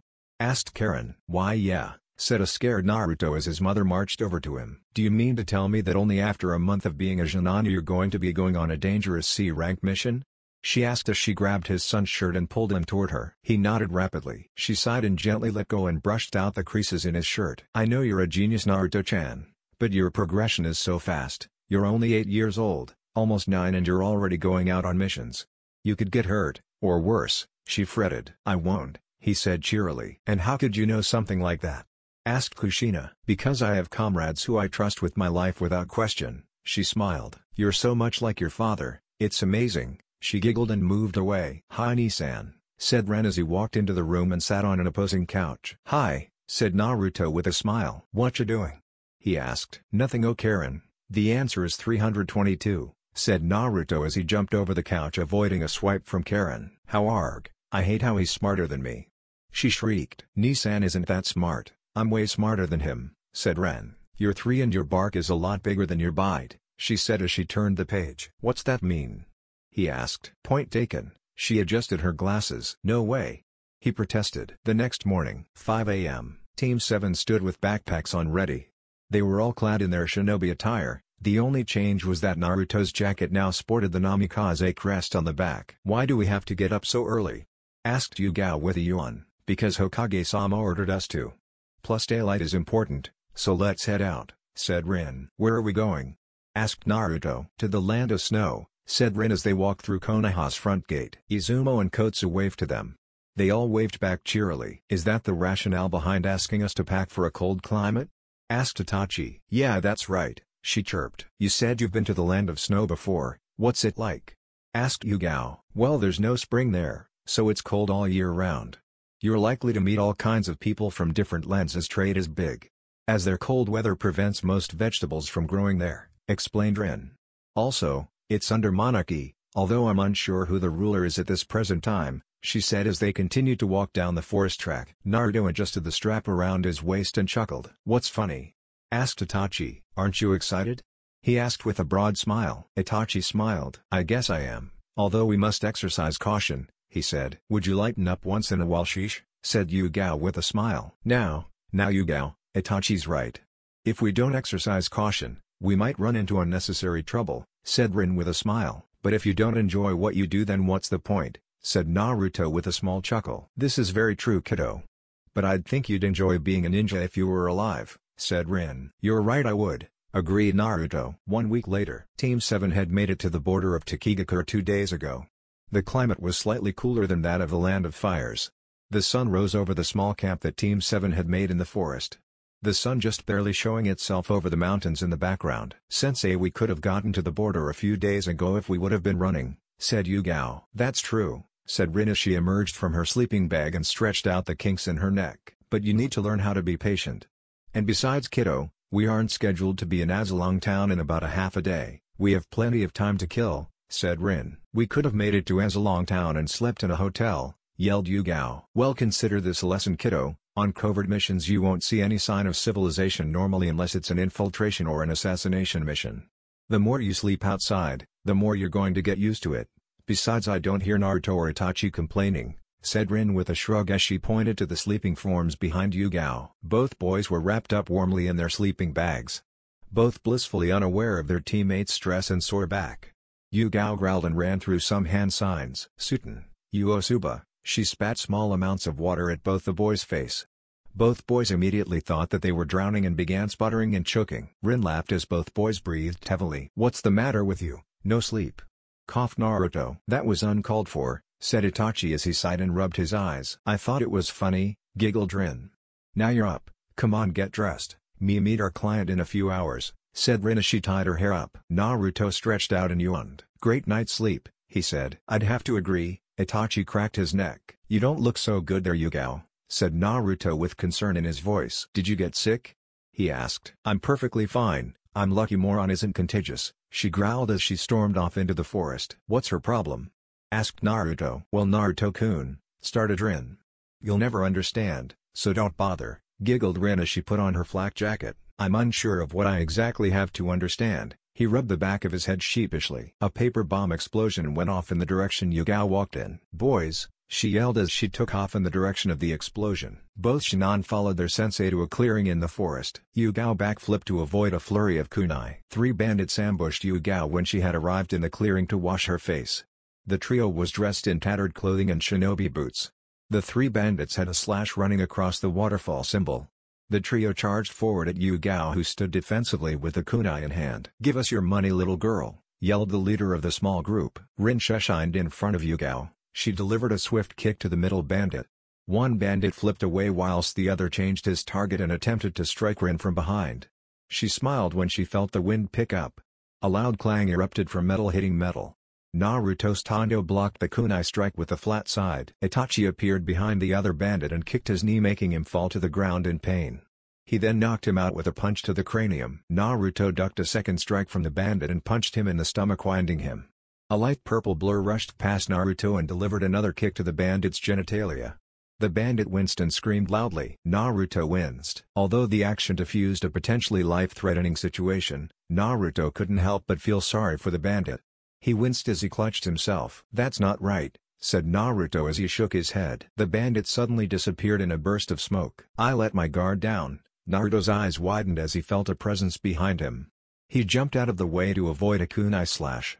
The bandit charged at him with a battle cry. Rin stepped in and grabbed the bandit's hand. She quickly disarmed him. She spun the kunai to a reverse grip and stabbed the bandit in the stomach. Naruto looked shocked as blood splashed on his arm. Rin then proceeded to tie up the bandits with rope, leaving them in the clearing. She kicked the duo over.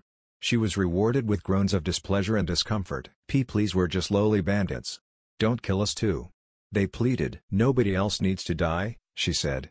Go somewhere else, make an honest living and give up this life. She spoke a tone that the Genin hadn't heard before. Later that day, the Genin team entered the port town of Azalong with mixed emotions. They had just had their first encounter with an enemy ninja and experienced death for the first time. It wasn't a common sight for a group of 8-year-olds to come into contact with, but such is the life of a ninja. Are you all right? Asked Rin. I'm fine, sensei, said Yugao. That's not what I meant. I've already checked you all over for injuries, said Rin. I guess I'm shocked, said Itachi. This is a reality that all shinobi must come to grips with. We carry out the act of murder when needed, some are twisted, and do it for fun. If you can't deal with this reality, then we might as well go home now, she explained as they walked through the crowd. It's not death I'm afraid of, said Yugao. It's being the cause of someone else's. She looked down at her shoes. I know all that comes with being a shinobi, and death is something we'll come into contact with. The best thing we can do is just accept it, said Naruto as he rubbed his arm.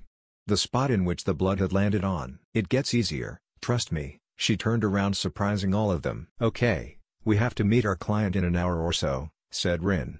I'm going to track them down. I'll send a clone to come and get you all. Stick together and stay out of trouble, she instructed as she shined away. How did she get so good at that? Said Naruto as he shielded his eyes from the wind. Well, anyway, what should we do now? Asked Yugao. I hear there's a ramen stand that specializes in all types of fish like ramen, said enthusiastically. I could eat, shrugged Itachi. They looked at Yugao. Aw, damn it, peer pressure. All right, she sighed. Lead the way, she said with a smile. Oh yeah, exclaimed Naruto. I think the restaurant district is up ahead, he chuckled with glee. 1 hour later. Oh man, that ramen was so good, said Naruto as he rubbed his stomach. It was okay, fish really isn't my thing, commented Yugao. Itachi smiled happily. The trio walked through the streets. Do you think you'd be able to do it? Voiced Yugao, changing the subject. Do what? Asked Naruto. Kill someone, she said. Naruto chuckled. What? She asked. You worry too much, you know, he shrugged. How can you be so calm? She asked. Because, I know without a doubt, if someone threatens my friends, I wouldn't hesitate. We may only be 8 years old, but we signed up to be ninjas, said Naruto with a smile. Itachi smiled. Do you feel reassured now?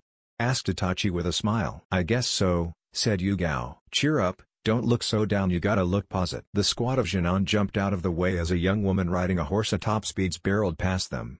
Moments later, a group of samurai clad in armor raced after her. The Genin looked at each other. Isn't that Princess Gale, from the film?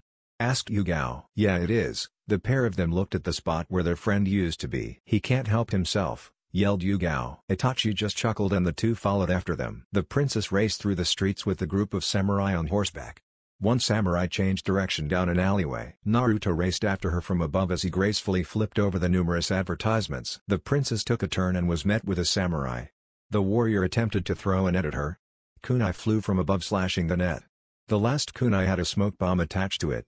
The princess took her chance and raced through the smoke. Naruto then jumped down and knocked out the samurai with a kick to the head. Never fear, Princess Gale, the first vow to protect you, he shouted proudly as he left behind the group of coughing samurai. Another group rushed past them. Princess Gale rounded a corner and jumped over some lone boxes. She came to a small flight of stairs. Her horse jumped down them swiftly. Stop her, quickly, ordered the only horseman dressed in normal attire. He wore glasses and sported a ponytail. The samurai threw rounded bottles of oil down in front of the horse. The horse skidded along the ground. Princess Gale skidded across the pavement as the samurai jumped from their horses and onto her. The princess fought her way to the top only to be Yugao. A henge, said one of the samurai. Itachi appeared behind the man with the glasses. He knocked him out with a chop to the neck. He tumbled down to the ground. The samurai all ran off. Yugao quickly went through some hand signs. She made the snake sign, bringing her hands together. Doten, Ritsudo Tensho. The earth split into sections, trapping the samurai in the small openings in the ground. Itachi couldn't help but chuckle. A loud sigh could be heard from above them as Rin sat down on a pole overlooking the trapped samurai. Typical. What do you both think you're doing? asked Rin with an amused look. She disappeared and reappeared next to the man sporting the glasses. "I'm so sorry about this. This is the client that hired us from the Land of Snow," she giggled nervously. "Not a good first impression," she commented. Chapter 9. Protect the Princess. "So you're the famous actress, huh?" asked Naruto as he and Princess Gale walked through the streets of Azalong Town. "Yes, now quit following me, you little twerp," she growled in distress as she marched ahead. "For a princess you aren't very pleasant, you know," said Naruto with a sigh. "What's it to you? Now leave me alone." She sprinted off. "Sheesh, you know what they say about never meeting your heroes." He rubbed the back of his head and turned around in the other direction. "She's nothing like the character she portrays in the movies." He walked away with a sigh. "Our mission is to escort Yuki Fujikaze, the actress best known for her role as Princess Gale, to the Land of Snow," explained Rin. Team 7 and the director sat in front of a large poster of the latest Princess Gale movie. The movie set was bustling with activity as the production team and actors moved around and chatted constantly. "The next Princess Gale movie is going to be shot abroad, which we're all really excited about," said the director's assistant. "It seems a farce to go to such lengths for a few film scenes," commented Itachi stoically. "I really like the movie, ignore him, he often gets up on the wrong side of the bed," said Yugao with a chuckle. Rin giggled and put her hands on their heads. "Your lead actress is a bit of a renegade if you ask me," she said. "So sorry about that, ma'am," said Yuki's assistant. "I'll tell you what though, you Leaf Ninja are something else. Taking out those stunt men, those were some pretty big guys," he chuckled. "Oh well thank you," said Rin. "You didn't do anything," yelled Yugao. "I did train you," she laughed. "Not for very long," said Yugao. "That location must be in the Land of Snow?" asked Itachi, pointing to the location on the back of the poster. "That's the Rainbow Glacier, it's where we're going to shoot the trilogy's big climatic ending," shouted the energetic assistant director. "Yuki's personal assist, Sandayu, recommended it," said the director's assistant. Sandayu was of medium build. He had short gray hair with a beard and mustache along with small black eyes. For the most part, he also wore small glasses, and a baby blue long-sleeve shirt with a navy blue blazer on top. "Where's Naruto?" asked Yugao. "He hasn't come back since we chased those bodyguards," said Itachi. "Oh, he'll be along," said Rin nonchalantly. "What if he's missing?" asked Yugao. "He'll be fine, have some faith in your teammates, Yugao, they might surprise you." "Even though boys all have tiny brains," she giggled. Yugao joined her. Itachi shook his head. Yuki downed another shot. Her mood reflected the atmosphere of the bar that she sat at. The air was thick with the smell of smoke and alcohol. Not much conversation occurred during this hour. People either came to drown their sorrows or spend their money. Yuki poured herself another drink. "Hey sweetheart, you looking for a good time?" Yuki was caught off guard when a man of large stature put his hand on her shoulder. His breath laced with alcohol. He had an unkempt beard, which had some nut shells from the bar tangled in the mess. He wore a tank top showing off his hairy gray chest. He wore black boots, which matched his black shorts. "Me, have sex with you?" she let out a bitter laugh. "Not in a million years, now piss off, I'm trying to drink." She dismissed him, brushing his hand off her shoulder. "Aw come on," he chuckled. "You don't know what you're missing out on," he exclaimed. "Please, I'd sooner hurl myself off a cliff." She downed another shot. "Okay, then I'm not asking anymore, you're coming with me," he laughed. "I don't think so," she said. "Chuckle." "Listen you." A swift chop to the neck knocked the large man down to the ground. Naruto appeared behind the man with a scowl on his face. "So this is what you do in your spare time, wallow in the miserable life that comes with being a movie star? You're a bit sad if you ask me," said Naruto. "Look brat, I told you to stop following me." She slurred. "No you look, because you're acting like the brat now." He crossed his arm. "I can tell you've already had enough sake, and it took me a few hours to find you because I don't know this town very well. I'll take you someplace safe where you can sleep this off if you want," he offered, holding out his gloved hand. She pushed his hand away, but in the process her seat fell out from under her. Naruto caught her with an impatient expression his face. "Are you finished?" he asked. "Shut up kid," she fought. "I can't believe you stalked me," she yelled. Naruto blushed in embarrassment. "I didn't stalk you, I just wanted to make sure you were okay," he insisted. She let out a snort of annoyance. "That's quite enough now," a feminine voice spoke from behind them. "Rin-sensei," said Naruto as the rest of Team 7, plus Sandayu, stood behind them. "So this is where you ran off to, Naruto-kun," said Rin with a smile. Rin looked at the scene in front of her. "I see you've met our princess here," said Rin. She got sigh from Naruto and a nod. "Sandayu, the hell do you want?" she asked, holding on to Naruto. "Well," he cleared his throat. "We're leaving for the Land of Snow." She let out a bitter chuckle. "Well, I'm not going, seeing as I'm quitting the movie thing," she sighed as Naruto helped her back onto the bar stool. which Itachi put back up for her. But it's not a big deal, okay? The lead roles change from sequel to sequel all the time, it's no biggie. She waved them off. Rin made the ram seal and tapped her on the shoulder. Sandayu caught her as she fell to the ground. Well, that's enough of that. Good job, Naruto. Naruto looked confused by her words. The air at sea was bitterly cold as they made their way to the land of snow. Team 7 had changed their attire to match the weather. They all wore cloaks over their attire minus Rin. They all wore closed-toed shoes. Naruto wore the scarf that his mother had made him. His normal white jacket was zipped up. Rin wore pants now, having discarded her mini-skirt, which were tucked into bandages around her calves. She zipped up her Jonin vest and she also wore a yellow scarf and gloves. She also wore a long-sleeve shirt underneath her vest. Itachi wore a long-sleeve top underneath his normal black t-shirt. He also wore black gloves. Yugao similarly wore a long-sleeve top, and a scarf. She also sported a purple pair of gloves. I can't believe I have to deal with her for a few more weeks, groaned Naruto as he sat on the deck. Well, it's our mission, so we have no choice. Itachi smiled. Quit complain, we're out of the village, aren't we? Said Yugao with a cheerful expression. Rin appeared from below deck with a cheery smile. Everybody, stop the boat, ordered the director. What is it, sir? We're about to navigate away from this slab of ice, said the director's assistant. We're shooting here, just look at it, it's begging us to film here. Let's disembark, she ordered. The scene before the Jinan was amazing. It was like they were looking at a different person. Yuki suited her role as Princess Gale perfectly. It's you, Mao, she exclaimed. Never fear, princess, we'll deal with him, said the warrior next to her. Do you really believe that you're a match for me? He laughed. All of you get back, ordered Rin as she sunshined in front of the camera. Hey, get out of the shot, yelled the director. A loud explosion rocked the rough terrain. OST, Kyushu. Welcome, friends, to the land of snow. A male snow ninja clad in chakra armor lifted a sheet of white from over the top of himself. The snow ninja was a man of pale tone. He had a thin and bony face and a narrow nose. He has a purple mark below both of his eyes are teal and pupilless. Moreover, his eyebrows are shaped like small thick purple dots. The snow ninja also wears a mask-style forehead protector. He also had long purple hair held in a ponytail running down his back. You, she growled. Well, how nice of you to come back home, Princess Koyuki. Another female ninja stood atop an icy spear with a smirk on her face. The female snow ninja's green eyes sparked with excitement as she stared down at her prey. She had pink spiky hair that stuck out of two holes at the top of her gray helmet, reminiscent of pigtails. She has small circular dark pink eyebrows. Similar to the ninja that had already shown himself, she wears chakra armor. Princess Koyuki. Rin's eyes then shot to her right as another ninja revealed himself. Coming out of hiding within the frozen wasteland. Humph, you're as good as they say you are, Sunshine no Rin. She clenched her fists. He was a rather large man with a short crop of purple hair and dark eyes. He wore the standard uniform of his team, which consisted of a blue and white outfit with chakra armor. He also had small circular-shaped purple eyebrows. Unlike his counterparts whose armor was relatively small.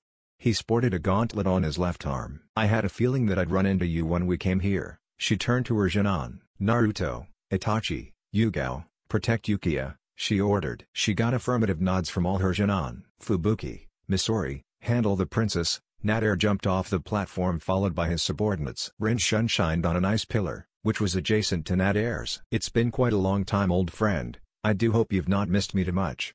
Try not to run again before this gets interesting, he taunted. Didn't I set you on fire one time? She scowled. And theme. The pair of them jumped up the frozen tundra, trading blows as they wall ejected each time. Yugao jumped in front of the famous actress with her kunai drawn. Get back to the ship, Yuki, she ordered. Yuki just stood frozen. Princess, yelled Sandayu as he ran for her frantically. In the background, the actors and the film crew scrambled to grab their gear. Naruto ran up to male snow ninja who raced toward him on a snowboard. He thrusted his gauntlet forward at Naruto, whose eyes widened in shock. His movements are so slow, he thought as he vaulted him. He came back around again. Naruto had landed on his hands and jumped above the second strike. Naruto threw a shuriken at him. He quickly went through hand signs. Shuriken Kage Bunshin no Jutsu, he called out. The shuriken multiplied, thought the snow ninja. Futon, Repushu, he brought his hand together. A powerful gust of wind emitted from his hands and increased the speed and rotation of the shuriken. The shuriken bounced off the ninja. Huh? It's a chakra barrier, he growled as he landed back on his feet. Hyoton, Tsubame Fubuki, called out the female snow ninja.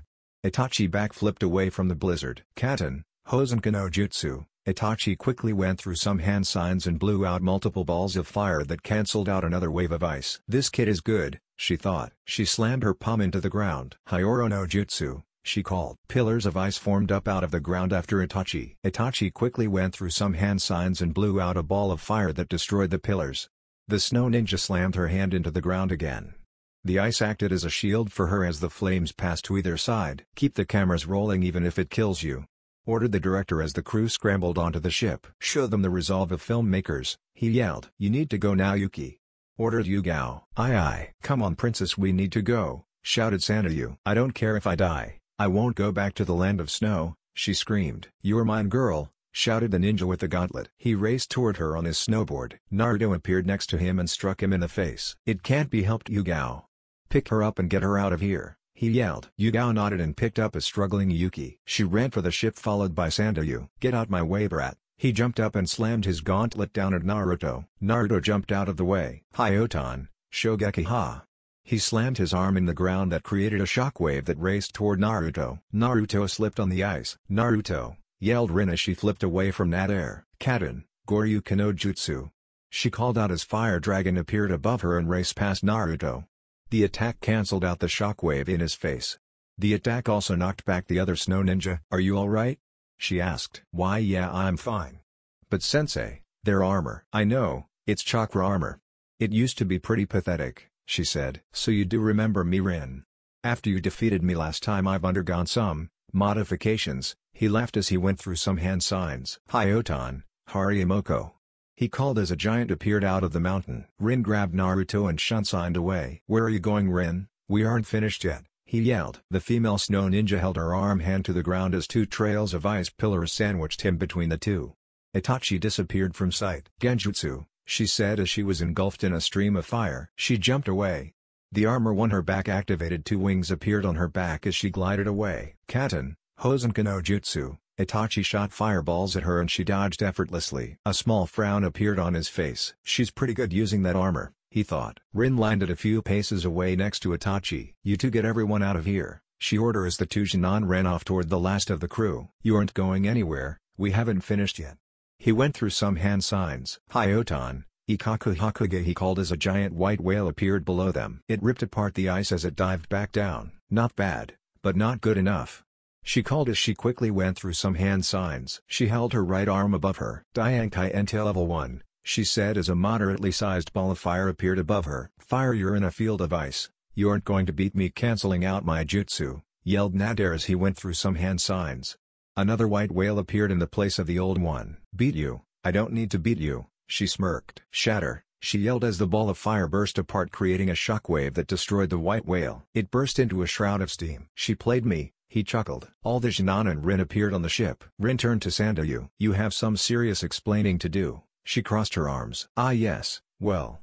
I understand, but after we're far away and the princess is safe." Rin nodded and looked over at her Genin. "Are you three alright? I know this is only your second encounter with a real enemy," she giggled when Naruto sighed and fell backward. "I'm alright, but the constant threat of death is something that'll take some time getting used to." "I mean, how do you deal with the hatred?"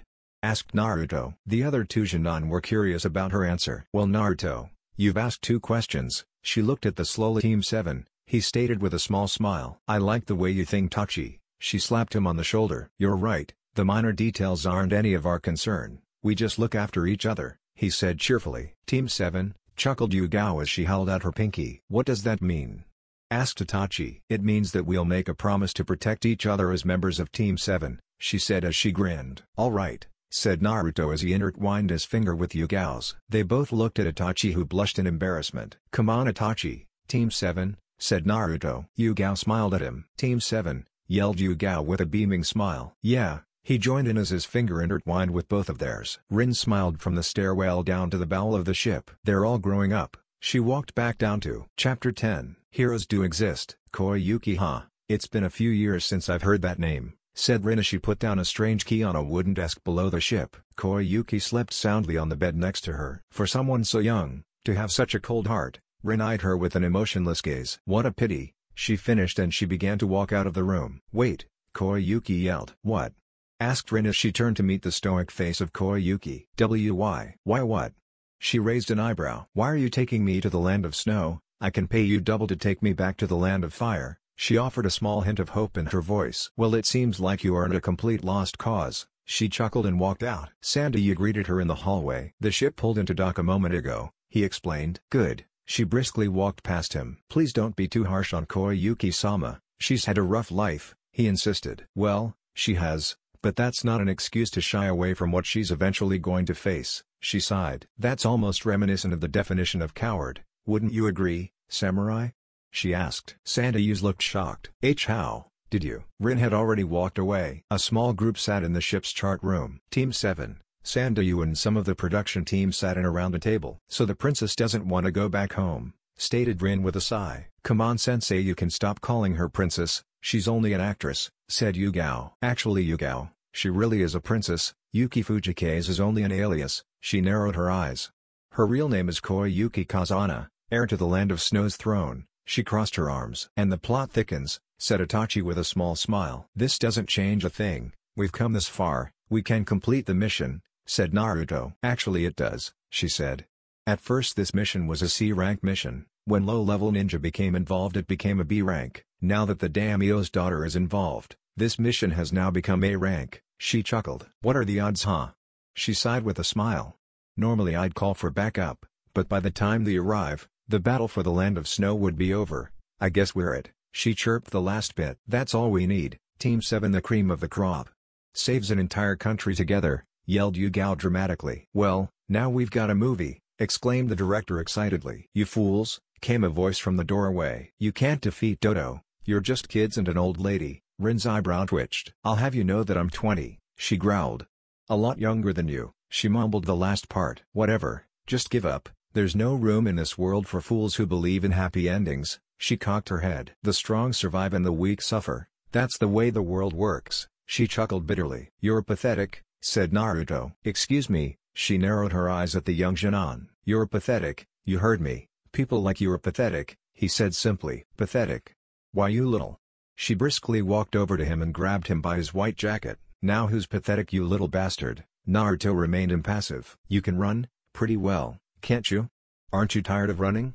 asked Naruto. "You don't understand just how powerful he is. He killed my father. My brother. He killed every ounce of happiness in my heart and yet I still can't cry," she yelled. Her hands started to shake. Naruto grabbed her hands with his and moved them away. She didn't protest, looking down at the wooden floor. "Please princess," said Sandayu. "You fooled these people into taking us back to that god-forsaken place," she said bitterly. "I'm finished," she said defeated as she slumped to the floor. "Happy endings are real, you know," she gasped at his words. "But you have to be willing to fight for them." He got up and walked away. A convoy of trucks prepped for snow-traveled trekked on a frozen highway off a cliff face. Koyuki sat on her bed on her own private vehicle. She looked out to the frozen landscape. The cold dug up even colder memories from the past that ceased to go away. The trucks halted in their positions as the crew and director stepped out of the trucks. "Okay, once we're done shooting here we'll move on to our hideout." "Where?" "Mr. Makino," yelled the frantic assistant. "What is it, boy?" he asked annoyed. "It's Yuki, she's up and disappeared again." "Like she's totally vanished, sir," he exclaimed. "Wah!" he yelled over him. "Fan out and look for her, order Rin as her Jinan jumped over the trucks and into the wilderness. Radio in if you find her," she ordered. "Right." they all exclaimed. Naruto jumped off the cliff, his cloak wisping up in the wind behind him. "For a civilian she got pretty far," said Naruto. "She runs like a civilian though." He jumped between a few rocks and then over the frozen trees onto the snow. "What a sight you are." Koyuki ran for her life. Naruto walked after her. She struggled as she clumsily ran through the snow. "I won't go back to the Land of Snow," she yelled. Naruto disappeared in the sunshine and appeared in front of her. She fell backward and glared up at him. How would you know anything? You're just a naive child, you know nothing of the real world," she yelled in a fit of fury. Quit whining would you, you're embarrassing yourself," she smirked. What?" she asked in shock. "Come on, everyone is waiting," she said. She sighed in frustration. Naruto carried Koyuki on his back with a satisfied smile on his face. He walked through the tunnel that they had recently passed through on the icy road. Koyuki had a scowl adorning her face, unhappy at her current state. Being carried by an 8-year-old through a dark tunnel didn't exactly make for a dignified position. All she wanted to do was run away from the Land of Snow, run away from her title and run away from destiny. But this brat wouldn't let her. "You're really annoying, you know that, kid?" she asked. "Well, in this case that would be rhetorical, because you obvious find me annoying," he said with a sigh. Well, it would be if you found yourself annoying, that is, she countered. Yes, but only to you, he said with a smile. I suggest you put me down, she said dangerously. Or what? What exactly are you going to do? Where are you going to go? He asked. Well, you can run but I'll catch you, you can hide and I'll find you, he chuckled at her when she pouted. Come on Koyuki, cheer up, you don't have to worry, chirped Naruto. You're just a kid, you can't promise me anything, she said bitterly. You think you can come into this country and save it like some hero? Heroes don't exist, brat. Hate to be the one to break the news to you, she scowled. You're wrong, she said simply. What was that?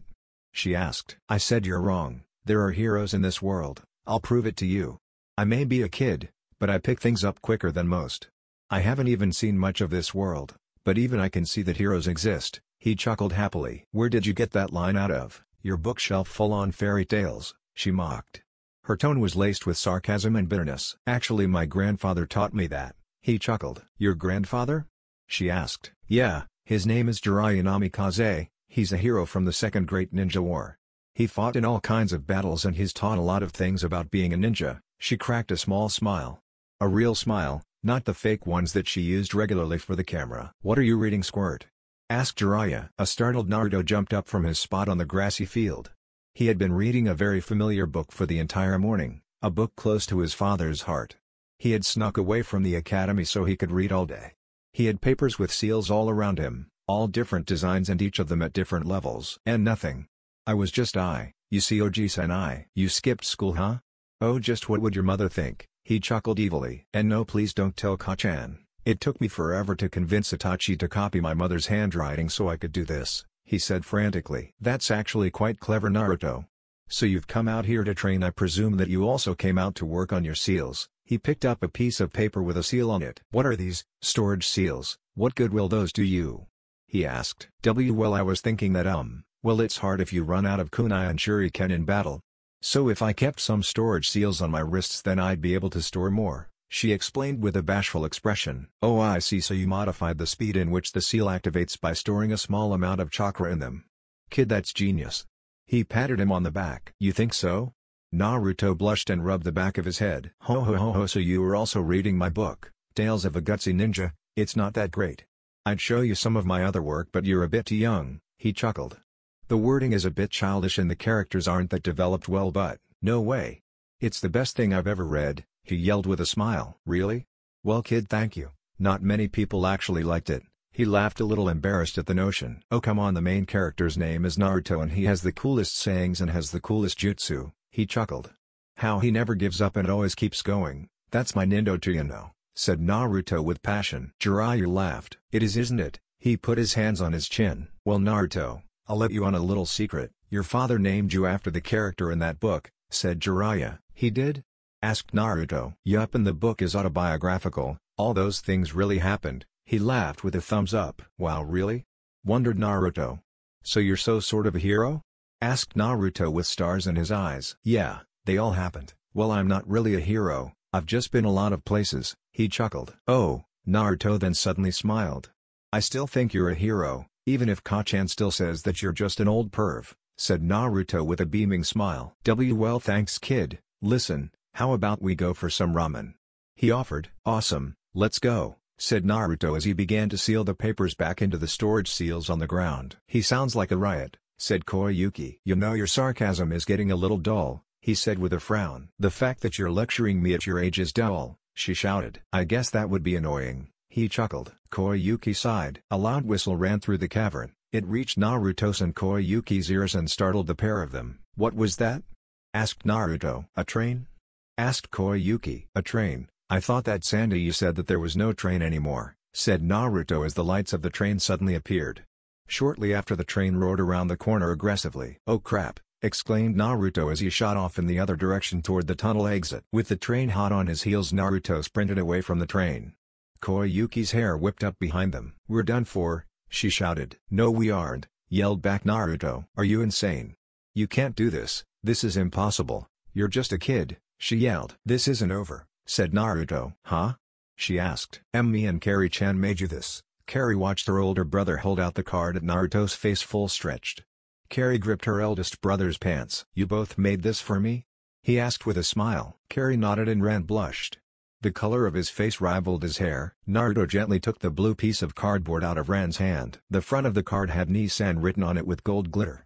Naruto smiled as he opened the card and read out loud the writing on the first page. It was written in glitter pen as well. Dear Nissan, you're awesome and do your best. Love, Ren and Carrie. Naruto chuckled. On the other side of the card was a drawing in glitter pen. 3 figures, each a different color, stood hand in hand. The tallest one, written in orange glitter pen, held his stick hands out with 3 fingers to the 2 smaller figures either side. On the right was a figure in red and on the left a smaller figure in purple. Do you like it? Asked Ren. I can do another one if you don't. Naruto pulled in Ren for a hug. His other one wrapped around his younger sister. I am going to do my best, thank you both so much. Naruto kissed Carrie's head as Ren sat down. OST Strong and Strike. I have people who believe in me, I won't let them down. I won't give up ever, exclaimed Naruto. He began pulling away from the train as his legs began to move at a faster rate. Koyuki was shocked at the sudden burst of speed. The train behind them was probably bordering on full speed, and this 8-year-old boy with his body in its current state was outrunning this mechanical beast. The rocks around Naruto's feet would fly away as he stepped his feet. As a strange aura began to surround him. Come on, he yelled as he quickened his pace. The exit became visible as he rounded the last corner. He roared as he stepped into the light and jumped out of the way of the train. End theme. Naruto chuckled as he lay in the snow. It turned into full-blown laughter. You little fool, she growled. The train stopped in front of them. Naruto, exclaimed Itachi. He found her, said Yugao. A loud squeak echoed through the area, indicating that a microphone was being turned on. It's been a long time, Princess Koyuki, boomed the voice over the mic. It's him, she growled as she stood up, followed by Naruto. It's been what, 10 years, you've grown into a beautiful young woman. Your beauty is certainly reminiscent of your late mother. Too bad you're not as smart as your father, after all you haven't surrendered to me yet. He finished. Dodo, she said, shocked. Naruto stepped in front of her with a blank look on his face. Suddenly myriad large tree trunks rocketed down the hill toward the armored vehicle. They crashed into the train at high speeds. Samurai all lined up around the edges of the cliff with looks of steel adjourning their cold faces. There you have it, men. Sandayu stepped forward with his sword drawn. Our beloved Princess Koyuki has returned, he shouted. The samurai of the Land of Snow shouted approval for their once missing princess. Charge, he yelled, and the samurai followed him down the cliff. Surile started Nader, but Dodo put his hand up, silencing him. There's only one thing that worms like these understand, he smirked. Complete and total utter annihilation. He dropped his hand and the outer shell of the train receded, revealing large Gatling guns with Snow Ninja atop each of them. What is he? Asked Itachi. He got his answer as the Snow Ninja began cranking the handles. A barrage of sharpened kunai was flung out of each of the large weapons. The stream of kunai impaled the samurai as they all ran to their deaths. Team 7's eyes widened as they witnessed the mass slaughter. This was what ninja were capable of when push comes to shove. Why, you pig, yelled Yugao. How awful, all those people. Itachi clenched his jaw as he watched the samurai rush forward only to be mowed down. This is horrible. Naruto's fist clenched as he watched the smirk on Dodo's face appear. You. Dodo began to laugh. Dodo's laugh became boisterous as Sandayu fell to the ground. You animal, he exclaimed in rage. Dodo stopped laughing and turned to the source of the noise. Naruto glared at him. Dodo's eyes reflected Naruto's anger form. That boy, he thought. We're done here, let's go. Dodo disappeared back into the train. The train roared to life and sped off along the tracks. Itachi, where is Rin-sensei? Asked Yugao. I don't know, said Itachi. His voice was laced with anger as he surveyed the carnage in front of him. Is this what being a ninja means? He asked himself. Sensei, shouted Yugao as she watched her teacher gently place Sandayu on a wooden board. Is there anything you can do for him? Asked the director as Yugao stopped behind them. No. Any medic interference now would only prolong their suffering, she said solemnly. He was a noble man. He held firm to his ideals even though he knew that he had no chance. But I think that all of them must have known that. She surveyed the rest of the samurai. All of them bloodied, broken and dead. Rin turned around to see her students. All of them had blank looks on their faces. They shouldn't be exposed to this so young, she said aloud. Are you finished running yet? Asked Naruto as he came up behind Koyuki. I don't know. She fell to her knees.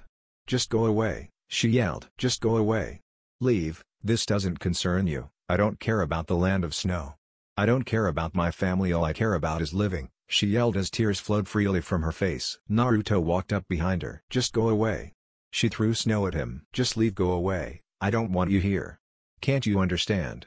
She kept throwing snow at him until Naruto put his hand on her head. "Don't you worry, I understand completely," he said with a small chuckle. She sobbed as the sun began to pierce through the clouds. "And Naruto, please help me?" she asked through sobs. "Of course I'll help you," he yelled proudly. Chapter 11. A Fool's Fight. "Well, I guess Naruto has dragged us all into this mess, so there's only one thing we can do," said Itachi as he stared out the window of the director's hideout in the Land of Snow. Team 7, Koyuki and the director were sitting around a wooden table. The hideout was small because the bigger half was used to store the film equipment. "And what's that?" asked Rin. Itachi turned away from the window with a small smile on his face. "We rescue him, when he gets in over his head." His smile grew a little when he saw Naruto's grin widen a little. "Then it's settled," said Yugao. "No, nothing is settled. We cannot charge in. You're talking about overthrowing a county's ruler, which could have serious consequences," said Rin. "All of which are good if we succeed," said Naruto. "Is that so?" said Rin as she crossed her arms and looked sternly at the young Shinon. "Yes. That's true," he stared back. Rin's eyes widened. Behind Naruto was a reflection of Kakashi. "I'd rather be a fool than a coward." Naruto/Kakashi's words made her gaze soften. "Naruto, you're going to be a strong shinobi one day, but until then, I'll protect you," she thought with a giggle. "Well, alright then, if you're all hell-bent on taking this course of reckless action. Then I'll remind that we will receive no backup for this endeavor. We will be scolded beyond belief, you all may be doing D-rank missions for the rest of your shinobi careers and you may all be Shinon forever," she warned, but none of their determined looks faltered for a second. "You've got yourself a team of fools there, Rin," said the director. Rin smiled at her Shinon. "Well, if that's the case, here's the plan," she began. Kazahana Castle. Dodo sat on his throne with his 3 mercenary ninja kneeling before him. "Sir, please allow us to just person capture Koyuki Haim," said Nader. "You've already attempted that, remember, that Konoha Jonin played you for a fool. She is not one to be taken lightly," said Dodo in a monotone. "This time will be different," he insisted. "What's the rush, Nader? They will come to us," he chuckled lightly. "What makes you so sure?" asked Fubuki. "Well," his eyes narrowed. This is horrible." Naruto's fist clenched as he watched the smirk on Dodo's face appear. You. Dodo began to laugh. Dodo's laugh became boisterous as Sandy fell to the ground. "You animal," he exclaimed in rage. Dodo stopped laughing and turned to the source of the noise. Naruto glared at him. Dodo's eyes reflected Naruto's anger form. "That boy," he thought. The hatred in that boy's eyes was delicious. My armor spiked from the power he was emitting. "You can't tell me you couldn't feel it," he laughed. "I don't understand, why would we allow them to attack us, when we could be on the offensive?" asked Misora. "I don't care about titles or this land, I've never harbored any love for anything in my heart other than money." He pulled his wine glass that sat next to him to his lips. He drank the contents and placed it back down. "Money is the key to power, and the key to money is Koyuki's adamant key. It's the symbol that marks her as the heiress of the Kazahana clan. It also opens the Kazahana clan's vault, which has been locked away from me for 10 long years, he explained with a sigh. "How are you going to get that key then?" asked Nader. "He'll come to me," he laughed. "Go now." He dismissed them all with a wave of his hand. Team 7 and Koyuki stood at the gates of the main city of the Land of Snow, all of which had solemn expressions on their faces. The city around the main palace was completely abandoned. "Where are all the people?" asked Yugao. "Dodo has completely cut off this country from the outside world. No supplies have come in from other nations from some years now. Since the Land of Snow's climate is so harsh, merchants and traders stopped coming here. This had a snowball effect on the economy and soon, the people were forced to leave their lives behind," explained Rin with a harsh look. Koyuki's hands shook as she stared at her old home. "This place," she started getting everyone's attention, "has been the bane of my existence for so long," she confessed as she tightened her fist. "We'll change that," said Yugao. "Why do you think we're all standing by you?" "It's because friends stick together and you got the best team in all of Konoha backing you up, Team 7. She announced with fire in her eyes. "She's right, we stand together," said Itachi firmly. A wild grin erupted on Naruto's face. "We can do this," said Naruto. "Well, isn't that sweet?" boomed a voice. "It's so nice of you to join us here." The 3 mercenary ninja appeared atop the front gate to the city. Why won't you die?" asked Rin as she glared up at the snow ninja. Now Rin-chan, if I were to die, who would be left to haunt your worst nightmares?" He made some hand signs. "Oh, lots of things, like that hideous armor that you insist on wearing." She cracked her knuckles and threw off her cloak. "Watch each other's back and don't do anything reckless," she ordered. Nader and Rin both disappeared in bursts of speed. This left Yugao, Koyuki, Naruto, Itachi, Fubuki, And me Sora. Itachi threw off his cloak and glared up at the snow ninja. His Sharingan flared to life as he analyzed his enemy. He turned to Yugao and Naruto. "We're ready," he said. He got affirmative nods from both, who threw off their cloaks. "I'll back you up," said Yugao. The two snow ninja as well as Yugao and Itachi disappeared. "Naruto, why aren't you going to fight with your friends?" asked Koyuki, worried for their safety. "I know who I have to fight." He tightened his glove around his hands. "And Naruto?" She was silenced when he turned around with a serious look on his face. "Stay safe," he said as he walked forward into the city. Wait, you see Ken," she yelled, but he didn't listen as he kept walking on. Rin and Nader stood atop the city walls. The tops of the walls were covered with the snow falling steadily from the sky. "Hyotan, Nami," he shouted as a small wave of ice traveled toward her. Fire erupted from the ground around her feet and the ice around her melted. The wave of ice traveling toward her dispersed as well. "Just how strong is she?" wondered Nader. "Stronger than you'll ever be," she answered. His eyes widened in shock. "See, can she read my mind?" he thought frantically. Rin remained stoic as she watched him run through some hand signs. "Don't bother, kid," he suddenly blorbs. "You think this is a game, don't you?" she asked. "You think that the lives that you've ruined in this land are of little significance? As ninja, it is our duty to serve the weak so that they may live in peace and prosperity. Your kind sickens me, preying on the weak for your own gain. You can take this with you to the afterlife. There was someone who totally outclassed you in every way imaginable. You were helpless to stop your own demise because in the last moments of your wretched little life you were too weak to save yourself." She looked coldly at the ninja before her. He was at a loss for words. This wasn't the same Rin he had fought many times before. She was a true shinobi in every sense of the word. Although they were in the snow, he didn't feel the cold weather, but he felt her cold, hardened gaze stare right through his soul. Had she been playing with him all this time? She disappeared in a burst of speed. She reappeared behind him and delivered a kick to his back, sending him skidding along the cold surface. He recovered and black flipped. The process, he flung multiple shuriken at her. She ran through some hand signs and then slammed her hand on the ground. "Kaden, Bukahiki no Jutsu," she said as a wall of fire appeared around her, protecting her from the shuriken. The wall of fire then shot forward like a pillar at Nader, who jumped off the wall. He looked up as the fire dispersed. Big mistake. Rin appeared above on the wall above him. He growled as he channeled chakra to his feet and stopped on the only to be met with a harsh kick from Rin. He fell off and doubled back until she grabbed his leg. "Your ninja way is weaker than mine," she yelled as she twisted his ankle around. A sickening crack rang through the snowy wasteland, followed by a loud scream. She held onto his leg and jumped off the wall. "No!" he protested in desperation. She slammed his body into the ground as the landscape underneath the snow buckled under the force.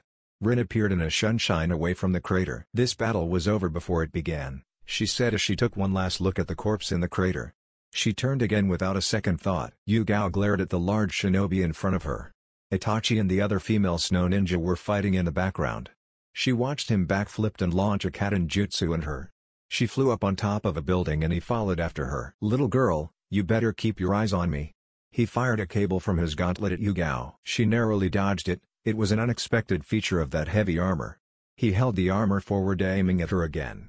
The claws receded and were replaced with kunai holsters. "Die!" he exclaimed as a barrage of kunai shot out of the small openings at Yugao, who ducked into an alleyway. "Hold still, brat."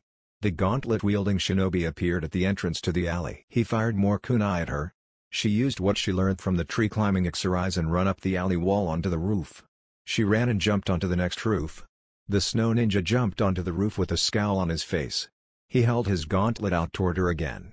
The center of the gauntlet opened up and his three claws reappeared. The claws rotated around the center. A stream of fire shot out toward her.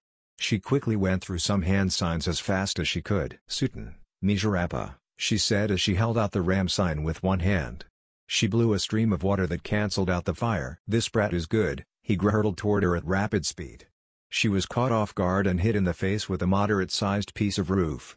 He appeared in front of her and slammed the gauntlet into her stomach, winding her.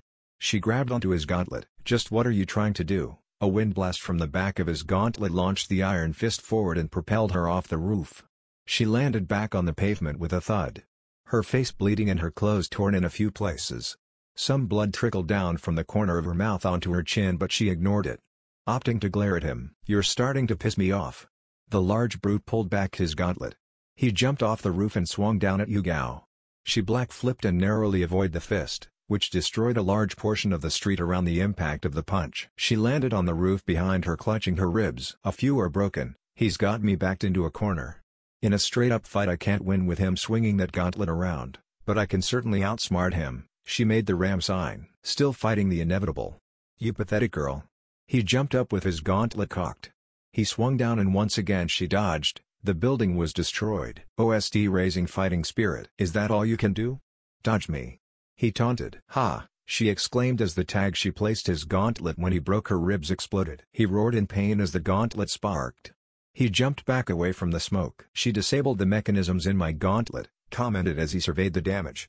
At such close range, the chakra barrier was useless. "Clever girl," he growled as the smoke cleared. She glared at him. "Sorry, but this is as far as you go," she exclaimed as Sho went through some hand signs ending in the snake hand sign. "Doton, Dosekiryu." The ground beneath them began to shake. "Where did this brat learn a jutsu of this caliber?" he shouted. A dragon made of the earth erupted from the ground behind them. It stood proudly behind her. "This is impossible," he thought. She flipped forward and thrusted her arm at him. The dragon twisted and shot upward. It propelled itself at the ninja who was engulfed it by the rock dragon. The core in his gauntlet was pierced and the energy began licking out in the form of purple substance. As the rocks fell onto the snow ninja his gauntlet exploded. It destroyed some leftover chakra-infused earth but he was ultimately buried in the remnants of the dragon. End theme. She panted and fell to her knees, her hand moved back to her ribs. She coughed up some blood, she breathed sharply and rolled onto her back. "He must have hit me harder than I thought." She began to lose consciousness. The last image she made out was 2 feet that appeared in a sunshine next to her. "Not bad boy," yelled Fubuki as she jumped up over the roof as she parried a kunai that Itachi threw at her. She landed on a roof and Itachi landed on the street. His Sharingan glared up at her, his tomoe spun once and he took out another kunai. "You're well behind your years aren't you?" she asked. Itachi didn't answer as he dropped into his interceptor fist stance, with a kunai in his left hand. "Not much of a talker huh?" she chuckled. Itachi disappeared in a cloud of white smoke. "A Kage Bushin, that's a Jonin level technique. I've been fighting a clone this entire time," she thought in a rage. He appeared in a burst of speed behind her. She turned and looked into his Sharingan. "I've analyzed your technique with my Sharingan, it's obvious that you rely heavily on this armor. It would be a shame if I were to strip it away," he said with no emotion evident in her voice. She quickly jumped off the roof. Her glider wings at the back of her armor shot out and she propelled herself away from Itachi. She smirked when he saw him just look at her. Her eyes widened as the sky suddenly turned black. "What the hell?" she yelled. A blood-red moon suddenly appeared from beyond the clouds. The Sharingan appeared on the moon. "He caught me in a genjutsu," she thought frantically. Suddenly her glider wings turned into a pair of hands that covered her mouth and nose. She panicked. She struggled out of their grip in futility as she couldn't breathe. In actuality it just looked like she fell of her own accord struggling against nothing. She fell into a building and Itachi chased after. "Little bastard!" she screamed. Her armor was damaged behind repair. It sparked and Itachi appeared in front of her a few paces away. He panted as she watched her crawl out of the small hole. "Casting a genjutsu with the Sharingan still puts a strain on my eyes despite the fact that I've trained them to maturity. My body isn't fully developed yet, it hasn't accommodated for proper use of the Sharingan.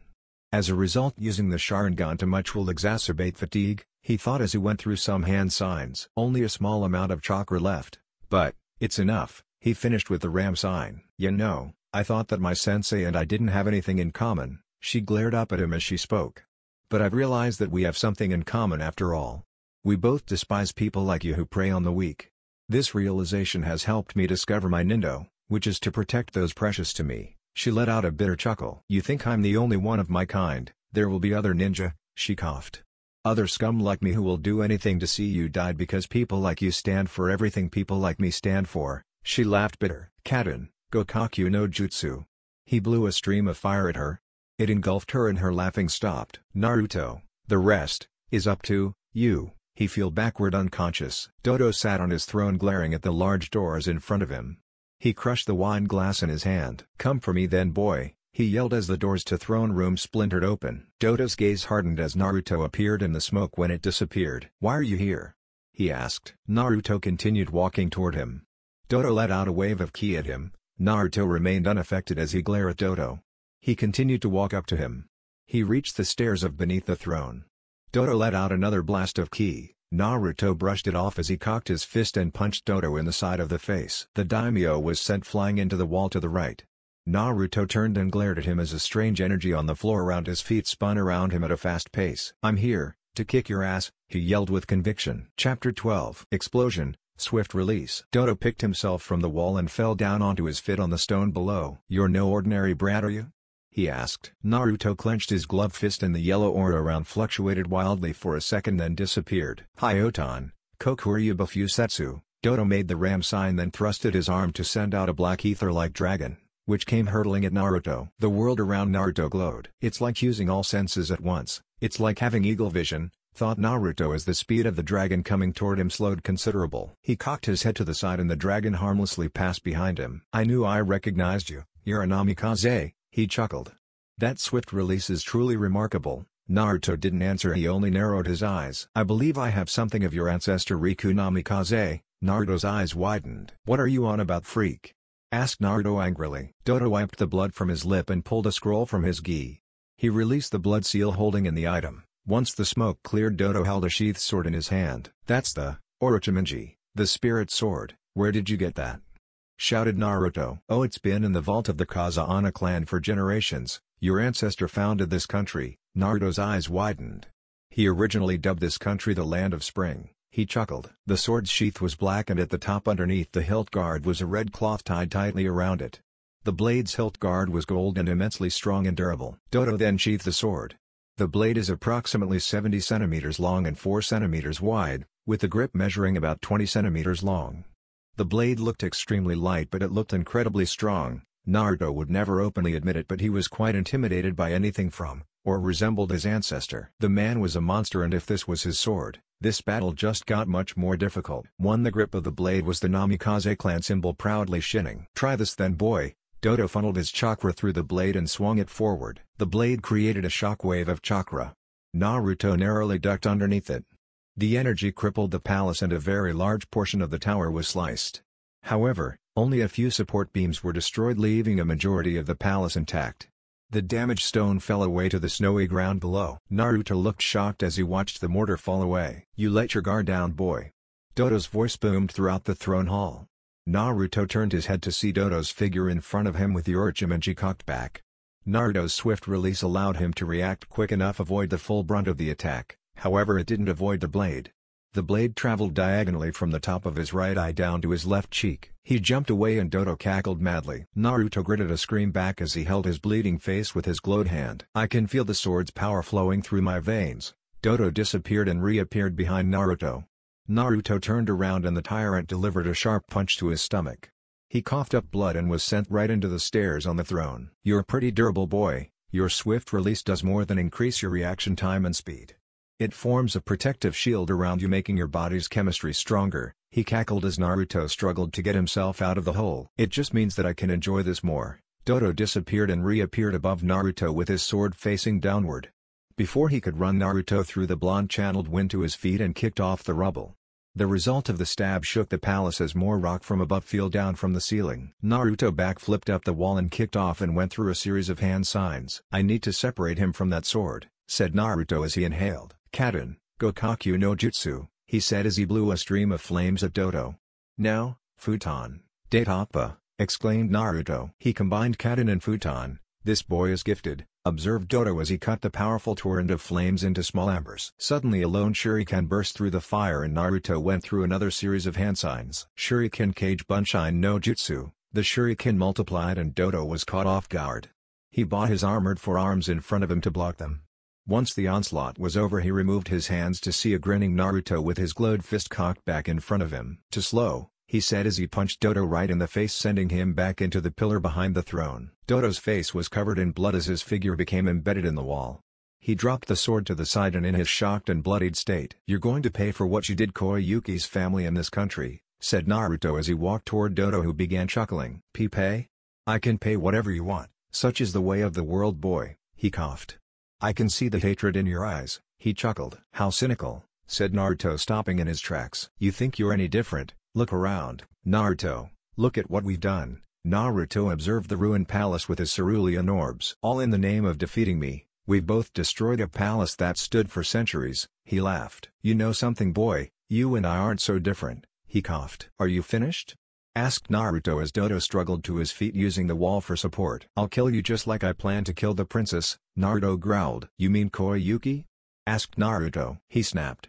Something deep inside him, a reservoir of power being held back, broke, and unimaginable anger erupted to the surface, setting his being on fire. "You mean Koyuki?" Naruto roared to the heavens as the ground beneath him shook. He was fully enveloped in the yellow aura and it spread around his figure.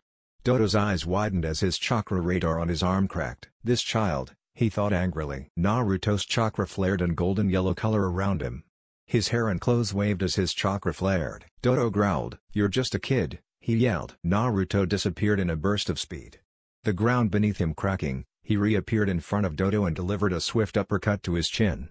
This powerful punch sent Dodo upward. "Yeah, I'm the kid that's gonna kick your metal ass," he exclaimed as Dodo sailed above the pillars. Naruto jumped, thrusted his palms toward the ground. The force propelled him up toward Dodo. He spun around to face him and he cocked right fist back. Dodo desperately thrusted his fist forward. "Hyotan, Kokuryu Bufusetsu," he exclaimed. "You won't ever, defeat me," he roared as he cut right through the strong ice jutsu. Naruto then punched Dodo square in the stomach, making him spit up blood. Naruto roared again and followed through. The force of the punch was enough to send Dodo through the high ceiling. Naruto smiled as his forward momentum came to a sudden stop. He dropped back down to ground, destroying the floor around his landing. He left as his eyes closed halfway. The last thing he saw was a pair of shinobi sandals as he finally lost consciousness. Prodigy of a generation. The people in the movie theater cheered as the credits rolled. "That was fantastic," said one critic. "I couldn't agree more," said another with tears in her eyes. The director and his team sat in the front row. "I'm so up for a film award," he laughed as his adoring public crowded around him. Prodigy of a generation. Naruto opened his eyes as he looked around the white room with open curtains that fluttered in the wind. Instantly, the sterile smell of the cleanliness hospital filled his nostrils and he grunted at the strong smell. "Oi Naruto!" Naruto groaned, looked to his left to see another bedside the window. "Itachi?" squinted Naruto. "You're looking well," he laughed at as who looked rather beat up himself. "That's a nice scar you've got across your face," commented Itachi. Naruto put both of his hands on his face to realize that he had a bandage across his forehead. He could also feel the jagged skin as he ran his left hand from the middle of his left cheek and diagonally and across his nose. A small amount of the scar was hidden above his right eye under the bandage. His upper lip was also cut and swollen. He also had bandages around his midsection. He sat up and shook his head. "Where are we?" he asked. "We're a hospital in the capital of the Snow Country," answered Itachi as Naruto tried to stand up but he fell backward on the bed. "You're healing quickly, you've been unconscious for 2 days, said Itachi with a chuckle. 2 days, well I did kick ass didn't I, he joked. "I'd say it's more like you got your ass kicked Naruto-kun." Naruto looked up to see Rin walking through the door with some instant ramen in her hand. She walked over to him and handed it to him. He thanked her and began eating. "Thought you would be hungry," she said with a smile. "How are you both doing?" asked Rin. Naruto swallowed. "Okay," he said and went back to eating his ramen. "I'm still quite sore, but I'd imagine that I'll be better in a few days," said Itachi with a smile of his own. "That's good, because we're heading back home today and let me tell you both, your mothers aren't very impressed with the stunts you've both pulled." Naruto choked on his ramen. Itachi had a similar reaction. "Why you told them?" "Traitor," yelled Naruto flustered. "Sensei, how could you?" said Itachi sadly. "It's my job to report to the Hokage and well, Mikado and Kushina just happened to have gotten to the office the exact same time my report did, so technically it isn't my fault," she giggled nervously. "Oh, wait, I have something for you Naruto." Rin pulled scroll from her Jonin vest. She unsealed the contents and Naruto's eyes widened. "The Orochimaru," he said shocked. "It's yours," she said gently and respectfully handing him the blade. "Sensei, I can't accept this," said Naruto. "It has your clan's symbol on it, you can't decline." "This sword chose you," said Rin as Naruto held the sword in his hands. This sword is capable of unimaginable destructive power, I don't think I can use it." Rin giggled. "What's so funny?" he asked. "Do you not know who your mother is Naruto? She'll instruct you on how to use it," said Rin with a smile. "But this sword crippled the palace with one swing, it's monstrous," said Naruto. "Your mother's Benihime is exactly the same, she was a real demon in her day Naruto," said Rin as she crossed her arms. "Wield it with pride Naruto-kun, you've earned it," she said as she walked over and put a hand on his shoulder. "Oh okay," he nodded and smiled. "Good, now both of you get your asses out of bed and meet Yugao and I outside."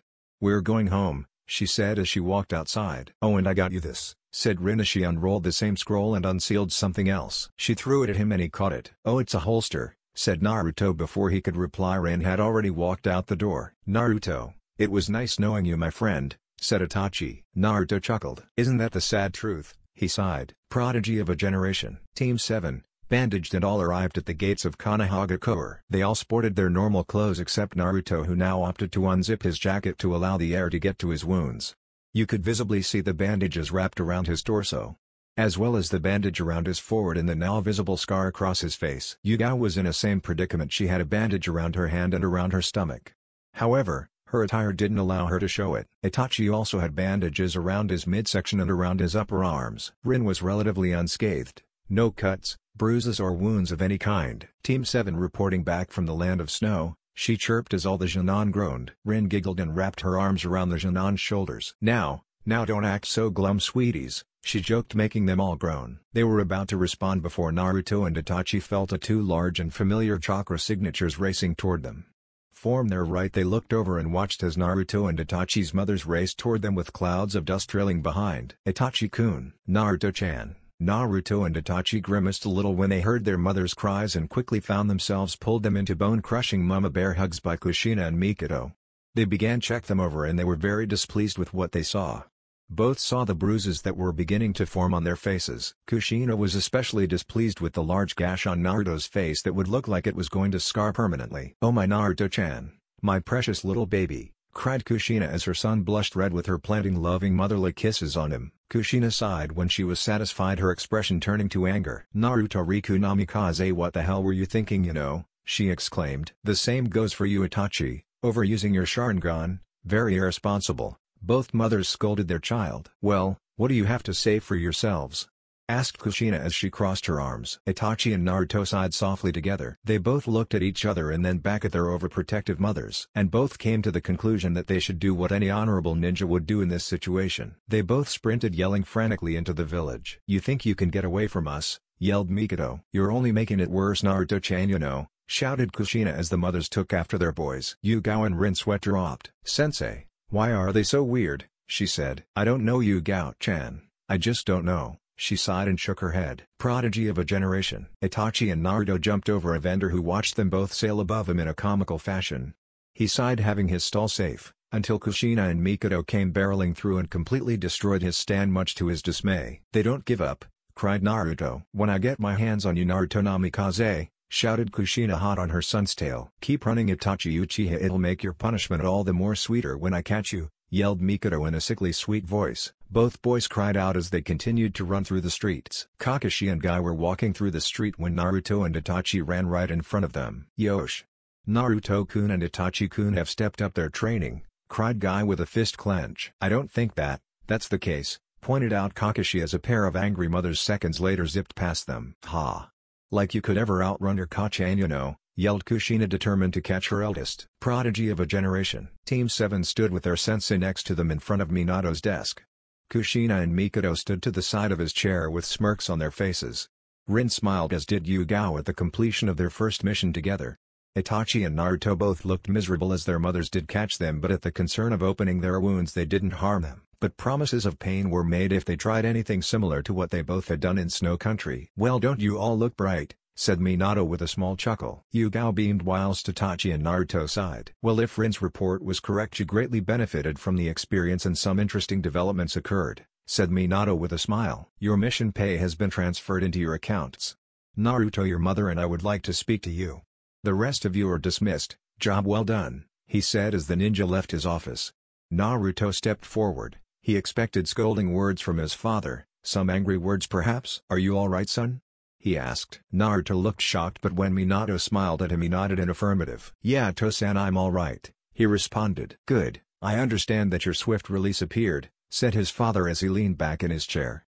"As you've most likely have discovered, the key is anger." Naruto looked at his feet ashamed. "But now that you've unlocked its power, we'll work on controlling it together," he said, making Naruto smile. "Naruto-chan, where did you get that sword?" Naruto chuckled. Oh well, when I fought Dodo, he used it, and when I woke up Prince Sensei gave it to me," he explained. "Can I see it, please?" Naruto nodded and grabbed the sword of his back from the shelf and handed it to his mother. "The Orochimaru," she commented. The sword vibrated in her hand and she quickly handed it back to her son, who looked shocked at her actions. "That sword has quite the temper," she said. "Naruto, do you know who that sword belonged to?"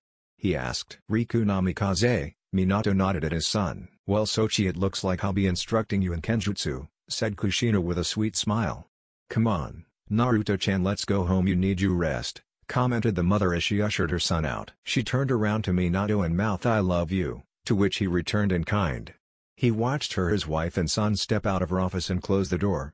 He leaned back and sighed. Sometimes that boy is too much like his old man for his own good. He chuckled to himself and shook his head. Chapter 13, Chunin Exams. "Hey, it's starting," said Naruto as he watched the title of the movie appear. "Ninja Clash in the Land of Snow. Raise your hands up. Sing about your dreams now, tilde. Also stand up to raise your flag in declaration. Never back down from walls that stand before you. Hands up. If we keep moving forward, will we able to reach the answers to the new world we've been kept believing on?" That's right. The fragments of our dreams have become one. Our unshakable bonds reach through the shining future. Raise your hands up. Sing about your dreams now, tilde. Also stand up to raise your flag in declaration. Never back down from walls that stand before you. Hands up. Look up. More. Held your head high. Step up. Forever. Fly over the waves. Make our wishes into one. Into the future, by drifting onto the sea and riding up and down the waves. Those we meet and greet will join under this flag we fly. Raise your hands up. Sing about your dreams now, tilde. Also stand up to raise your flag in declaration. Never back down from walls that stand before you. Hands up. We are so cool, shouted Naruto as he nudged Itachi. Team 7, minus Rin, sat in the front row of the movie theater in Konoha. The three of them were still a little sore but well enough to goof around, of course. It was only the opening credits, said Yugao, who sat on the other side of Itachi. Itachi sat in the middle of the two with popcorn in his lap. "You must admit, Yugao, it was cool," said Itachi with a small smile. Yugao sighed and grabbed some popcorn from Itachi's lap. "You're such a dork, Naruto." She crossed one leg over the other. "Oh yeah, we kicked ass," exclaimed Yugao as she jumped out of the entrance to the cinema with Naruto and Itachi following behind her. "I think we should visit the princess soon, to see how she's doing," suggested Yugao as she turned to her two male friends. "That reminds me, I got you an autograph, Naruto," said Itachi as he pulled out a piece of paper in an envelope. Naruto grabbed the envelope and opened it. He gasped when he saw his passed-out figure laid up in bed. Some drool trickling down the side of his face and he looked like a mummy with all the bandaging. Itachi and Yugao were next to him with thumbs up and Koyuki kissed his cheek. The photo was autographed. "Thank you, Naruto. Always stay true to your dream and I know you'll make a great Hokage one day." Yugao broke out in a fit of giggles. "Why, you dork?" she squealed as she watched Naruto's jaw drop to the floor. "And not funny," he blushed. "Naruto-kun." Naruto was broken out of his stupor when he heard his name being called. He and the rest of Team 7 looked to their right to see a cloud of smoke racing toward them. The cloud stopped in front of Naruto and disappeared to reveal the green spandex-wearing Rock Lee. "Ah, hi Lee," said Naruto as he coughed up the dust in his face. "I heard that you got back from your first C-rank mission, the first of our age group. That is so amazing." He congratulated. "Sheesh, we were there, do you know, Lee," said Yugao with a pout. Itachi just smiled at Lee's actions. "I have come to test you," said Lee as he jumped back and crouched down into his fighting stance. "From this day forth IW my eternal rival and forever and ever we will be locked in relentless competitions of speed, strength, stamina and willpower." He clenched his fist. "Just the sound of it gets my blood pumping," he roared to the heavens. He awaited a response but heard nothing. "I can't believe that I got Koyuki Haim's autograph," he chuckled. "Were you even listening to me, my eternal rival?" he yelled. Oh Lee, you're still here," commented Naruto looking up from the photo. "Oh, why do you have to act so cool all the time?" he cried. "I challenge you to a round of taijutsu to begin our eternal rivalry," he declared, pointing at Naruto with a bandaged hand. "Well, if you insist, but not here. Let's go to the training grounds," he suggested with a smile. "Yosh.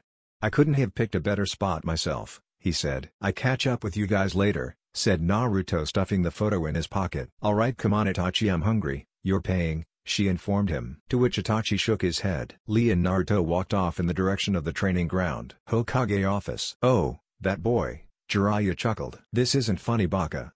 Tsunade growled. Minato held the new bingo book in front of his face. "This is unheard of. For one so young to have a bounty on his head, it's actually quite impressive," commented Hiruzen as he sat on the opposite couch stroking his brown beard. "I wouldn't expect any less from my boy," said Minato as he looked at his son's photo in the book. "Name, Naruto Riku Namikaze. Moniker, Konoha no Jinsoku Yaiba. Village of origin, Konohagakure. Gender, male. Age, 7 to 8. Shinobi rank, Jinan. Shinobi rank, B. Known clan affiliation, Namikaze clan, Uzumaki clan. Known element affinities, Futon, Raiten, Katen. Skill list, Taijutsu, 4. Ninjutsu, 3.5. Genjutsu, Strength, 2.5. Intelligence, 3. Speed, 4. Stamina, 3. Hand seals, 3. Weapons, legendary sword, Orochimaru.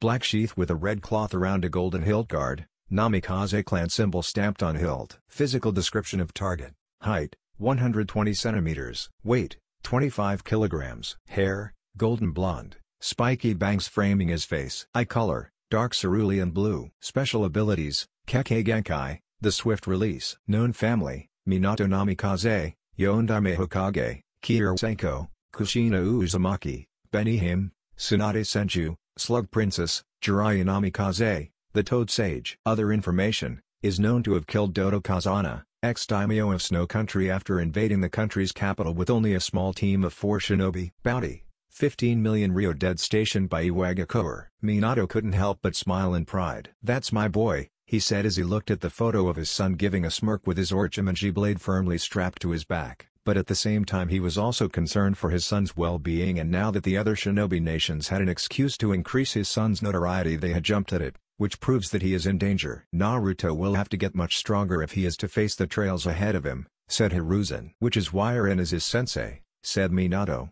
"I have every faith that Naruto will be ready with Rin guiding him, but I'm afraid that it isn't enough," he said with a sigh. "Well my boy, you've got a world-class teacher right in front of you," said Jiraiya pointing to himself. "No offense To-san, but I don't think that Naruto could cope with your training just yet, and quite frankly you might end up killing him." Jiraiya sighed knowing that his son was right. To ask what he would ask of Naruto, a 7-year-old boy in training, would be much too rigorous and could potentially ruin his career. "Might I suggest something?" spoke Hiruzen, getting the attention of everyone in the room. Training Ground 11. Lee sprinted forward at Naruto with breakneck speed.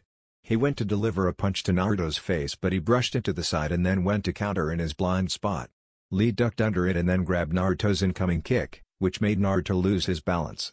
Naruto twisted his body around and planted his hands on the ground and delivered a swift kick to break Lee's hold. Both of them flipped back and charged again.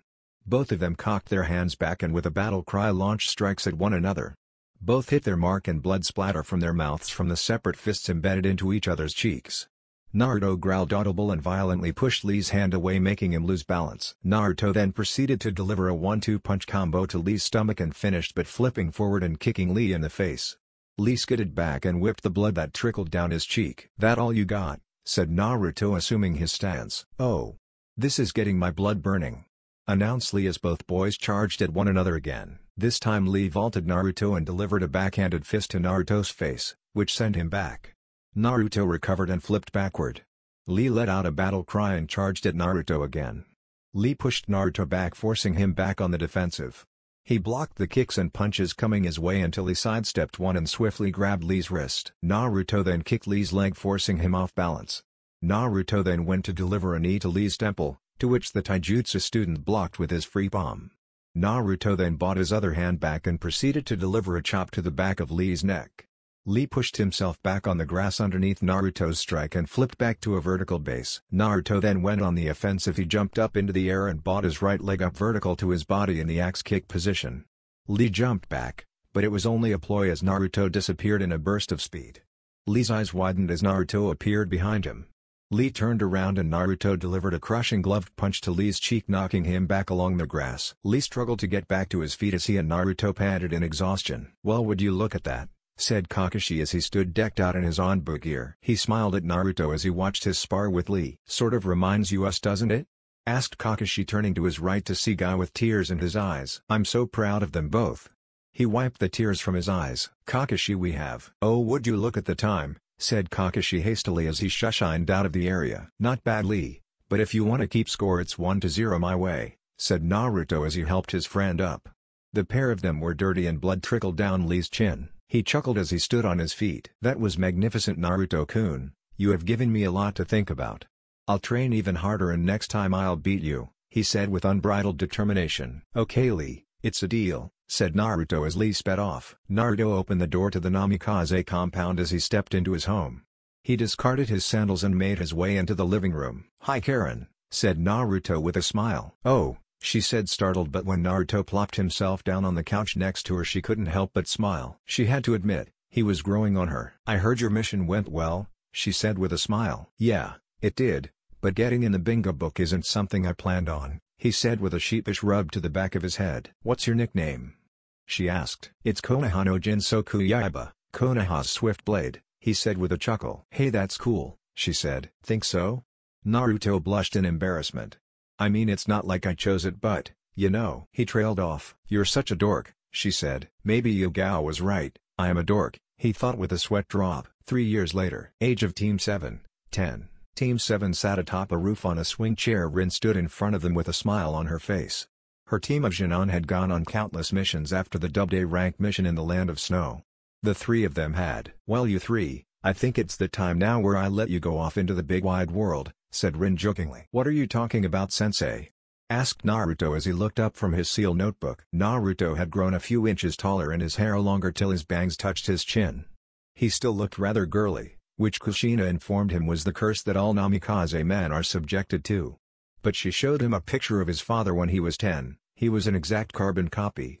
Right down to his personality. Although there were times when Kushina's personality would shine through, like when someone insulted his friends, yes, the young Namikaze had inherited his mother's determination and tenacity. But to his mother's dismay, his tic hadn't gone away. He wore open-toed and heeled black shinobi sandals. He also bandages around his shins, which covered the bottom half of his blue shinobi pants. He wore a mesh shirt underneath a white undershirt.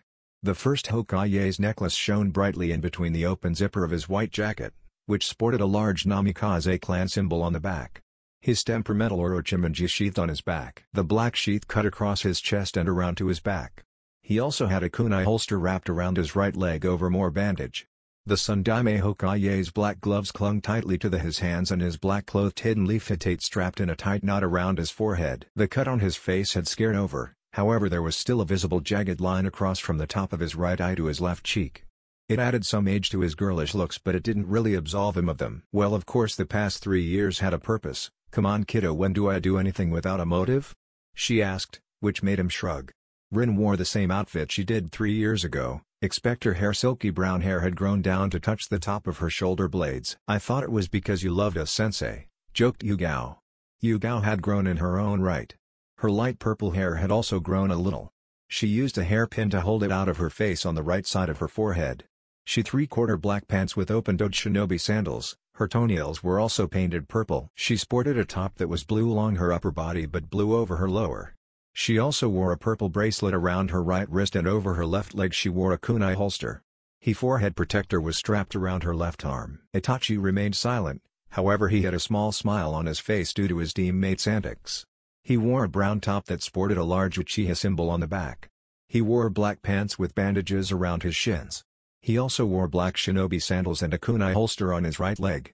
His hair had grown considerable and he now wore it in a low ponytail enough they are being held in Kumogakure, she said with a smile. "Kumo," said Naruto with a scowl. Itachi remained stoic throughout. "Now Naruto, I know you're not very fond of Kumo Shinobi, but this will be good for you," she said as she handed them the forms. "Listen, whilst outside of the examination you can't be touched," she said. "I'm still apprehensive," he said. "I understand. However, this will go a long way if we intend to solidify an alliance with Kumo if Konoha Jinon attend," she explained. "I know, but I still don't have to like it," he grumbled. Now don't be like that, just think you might get a promotion to Chunin.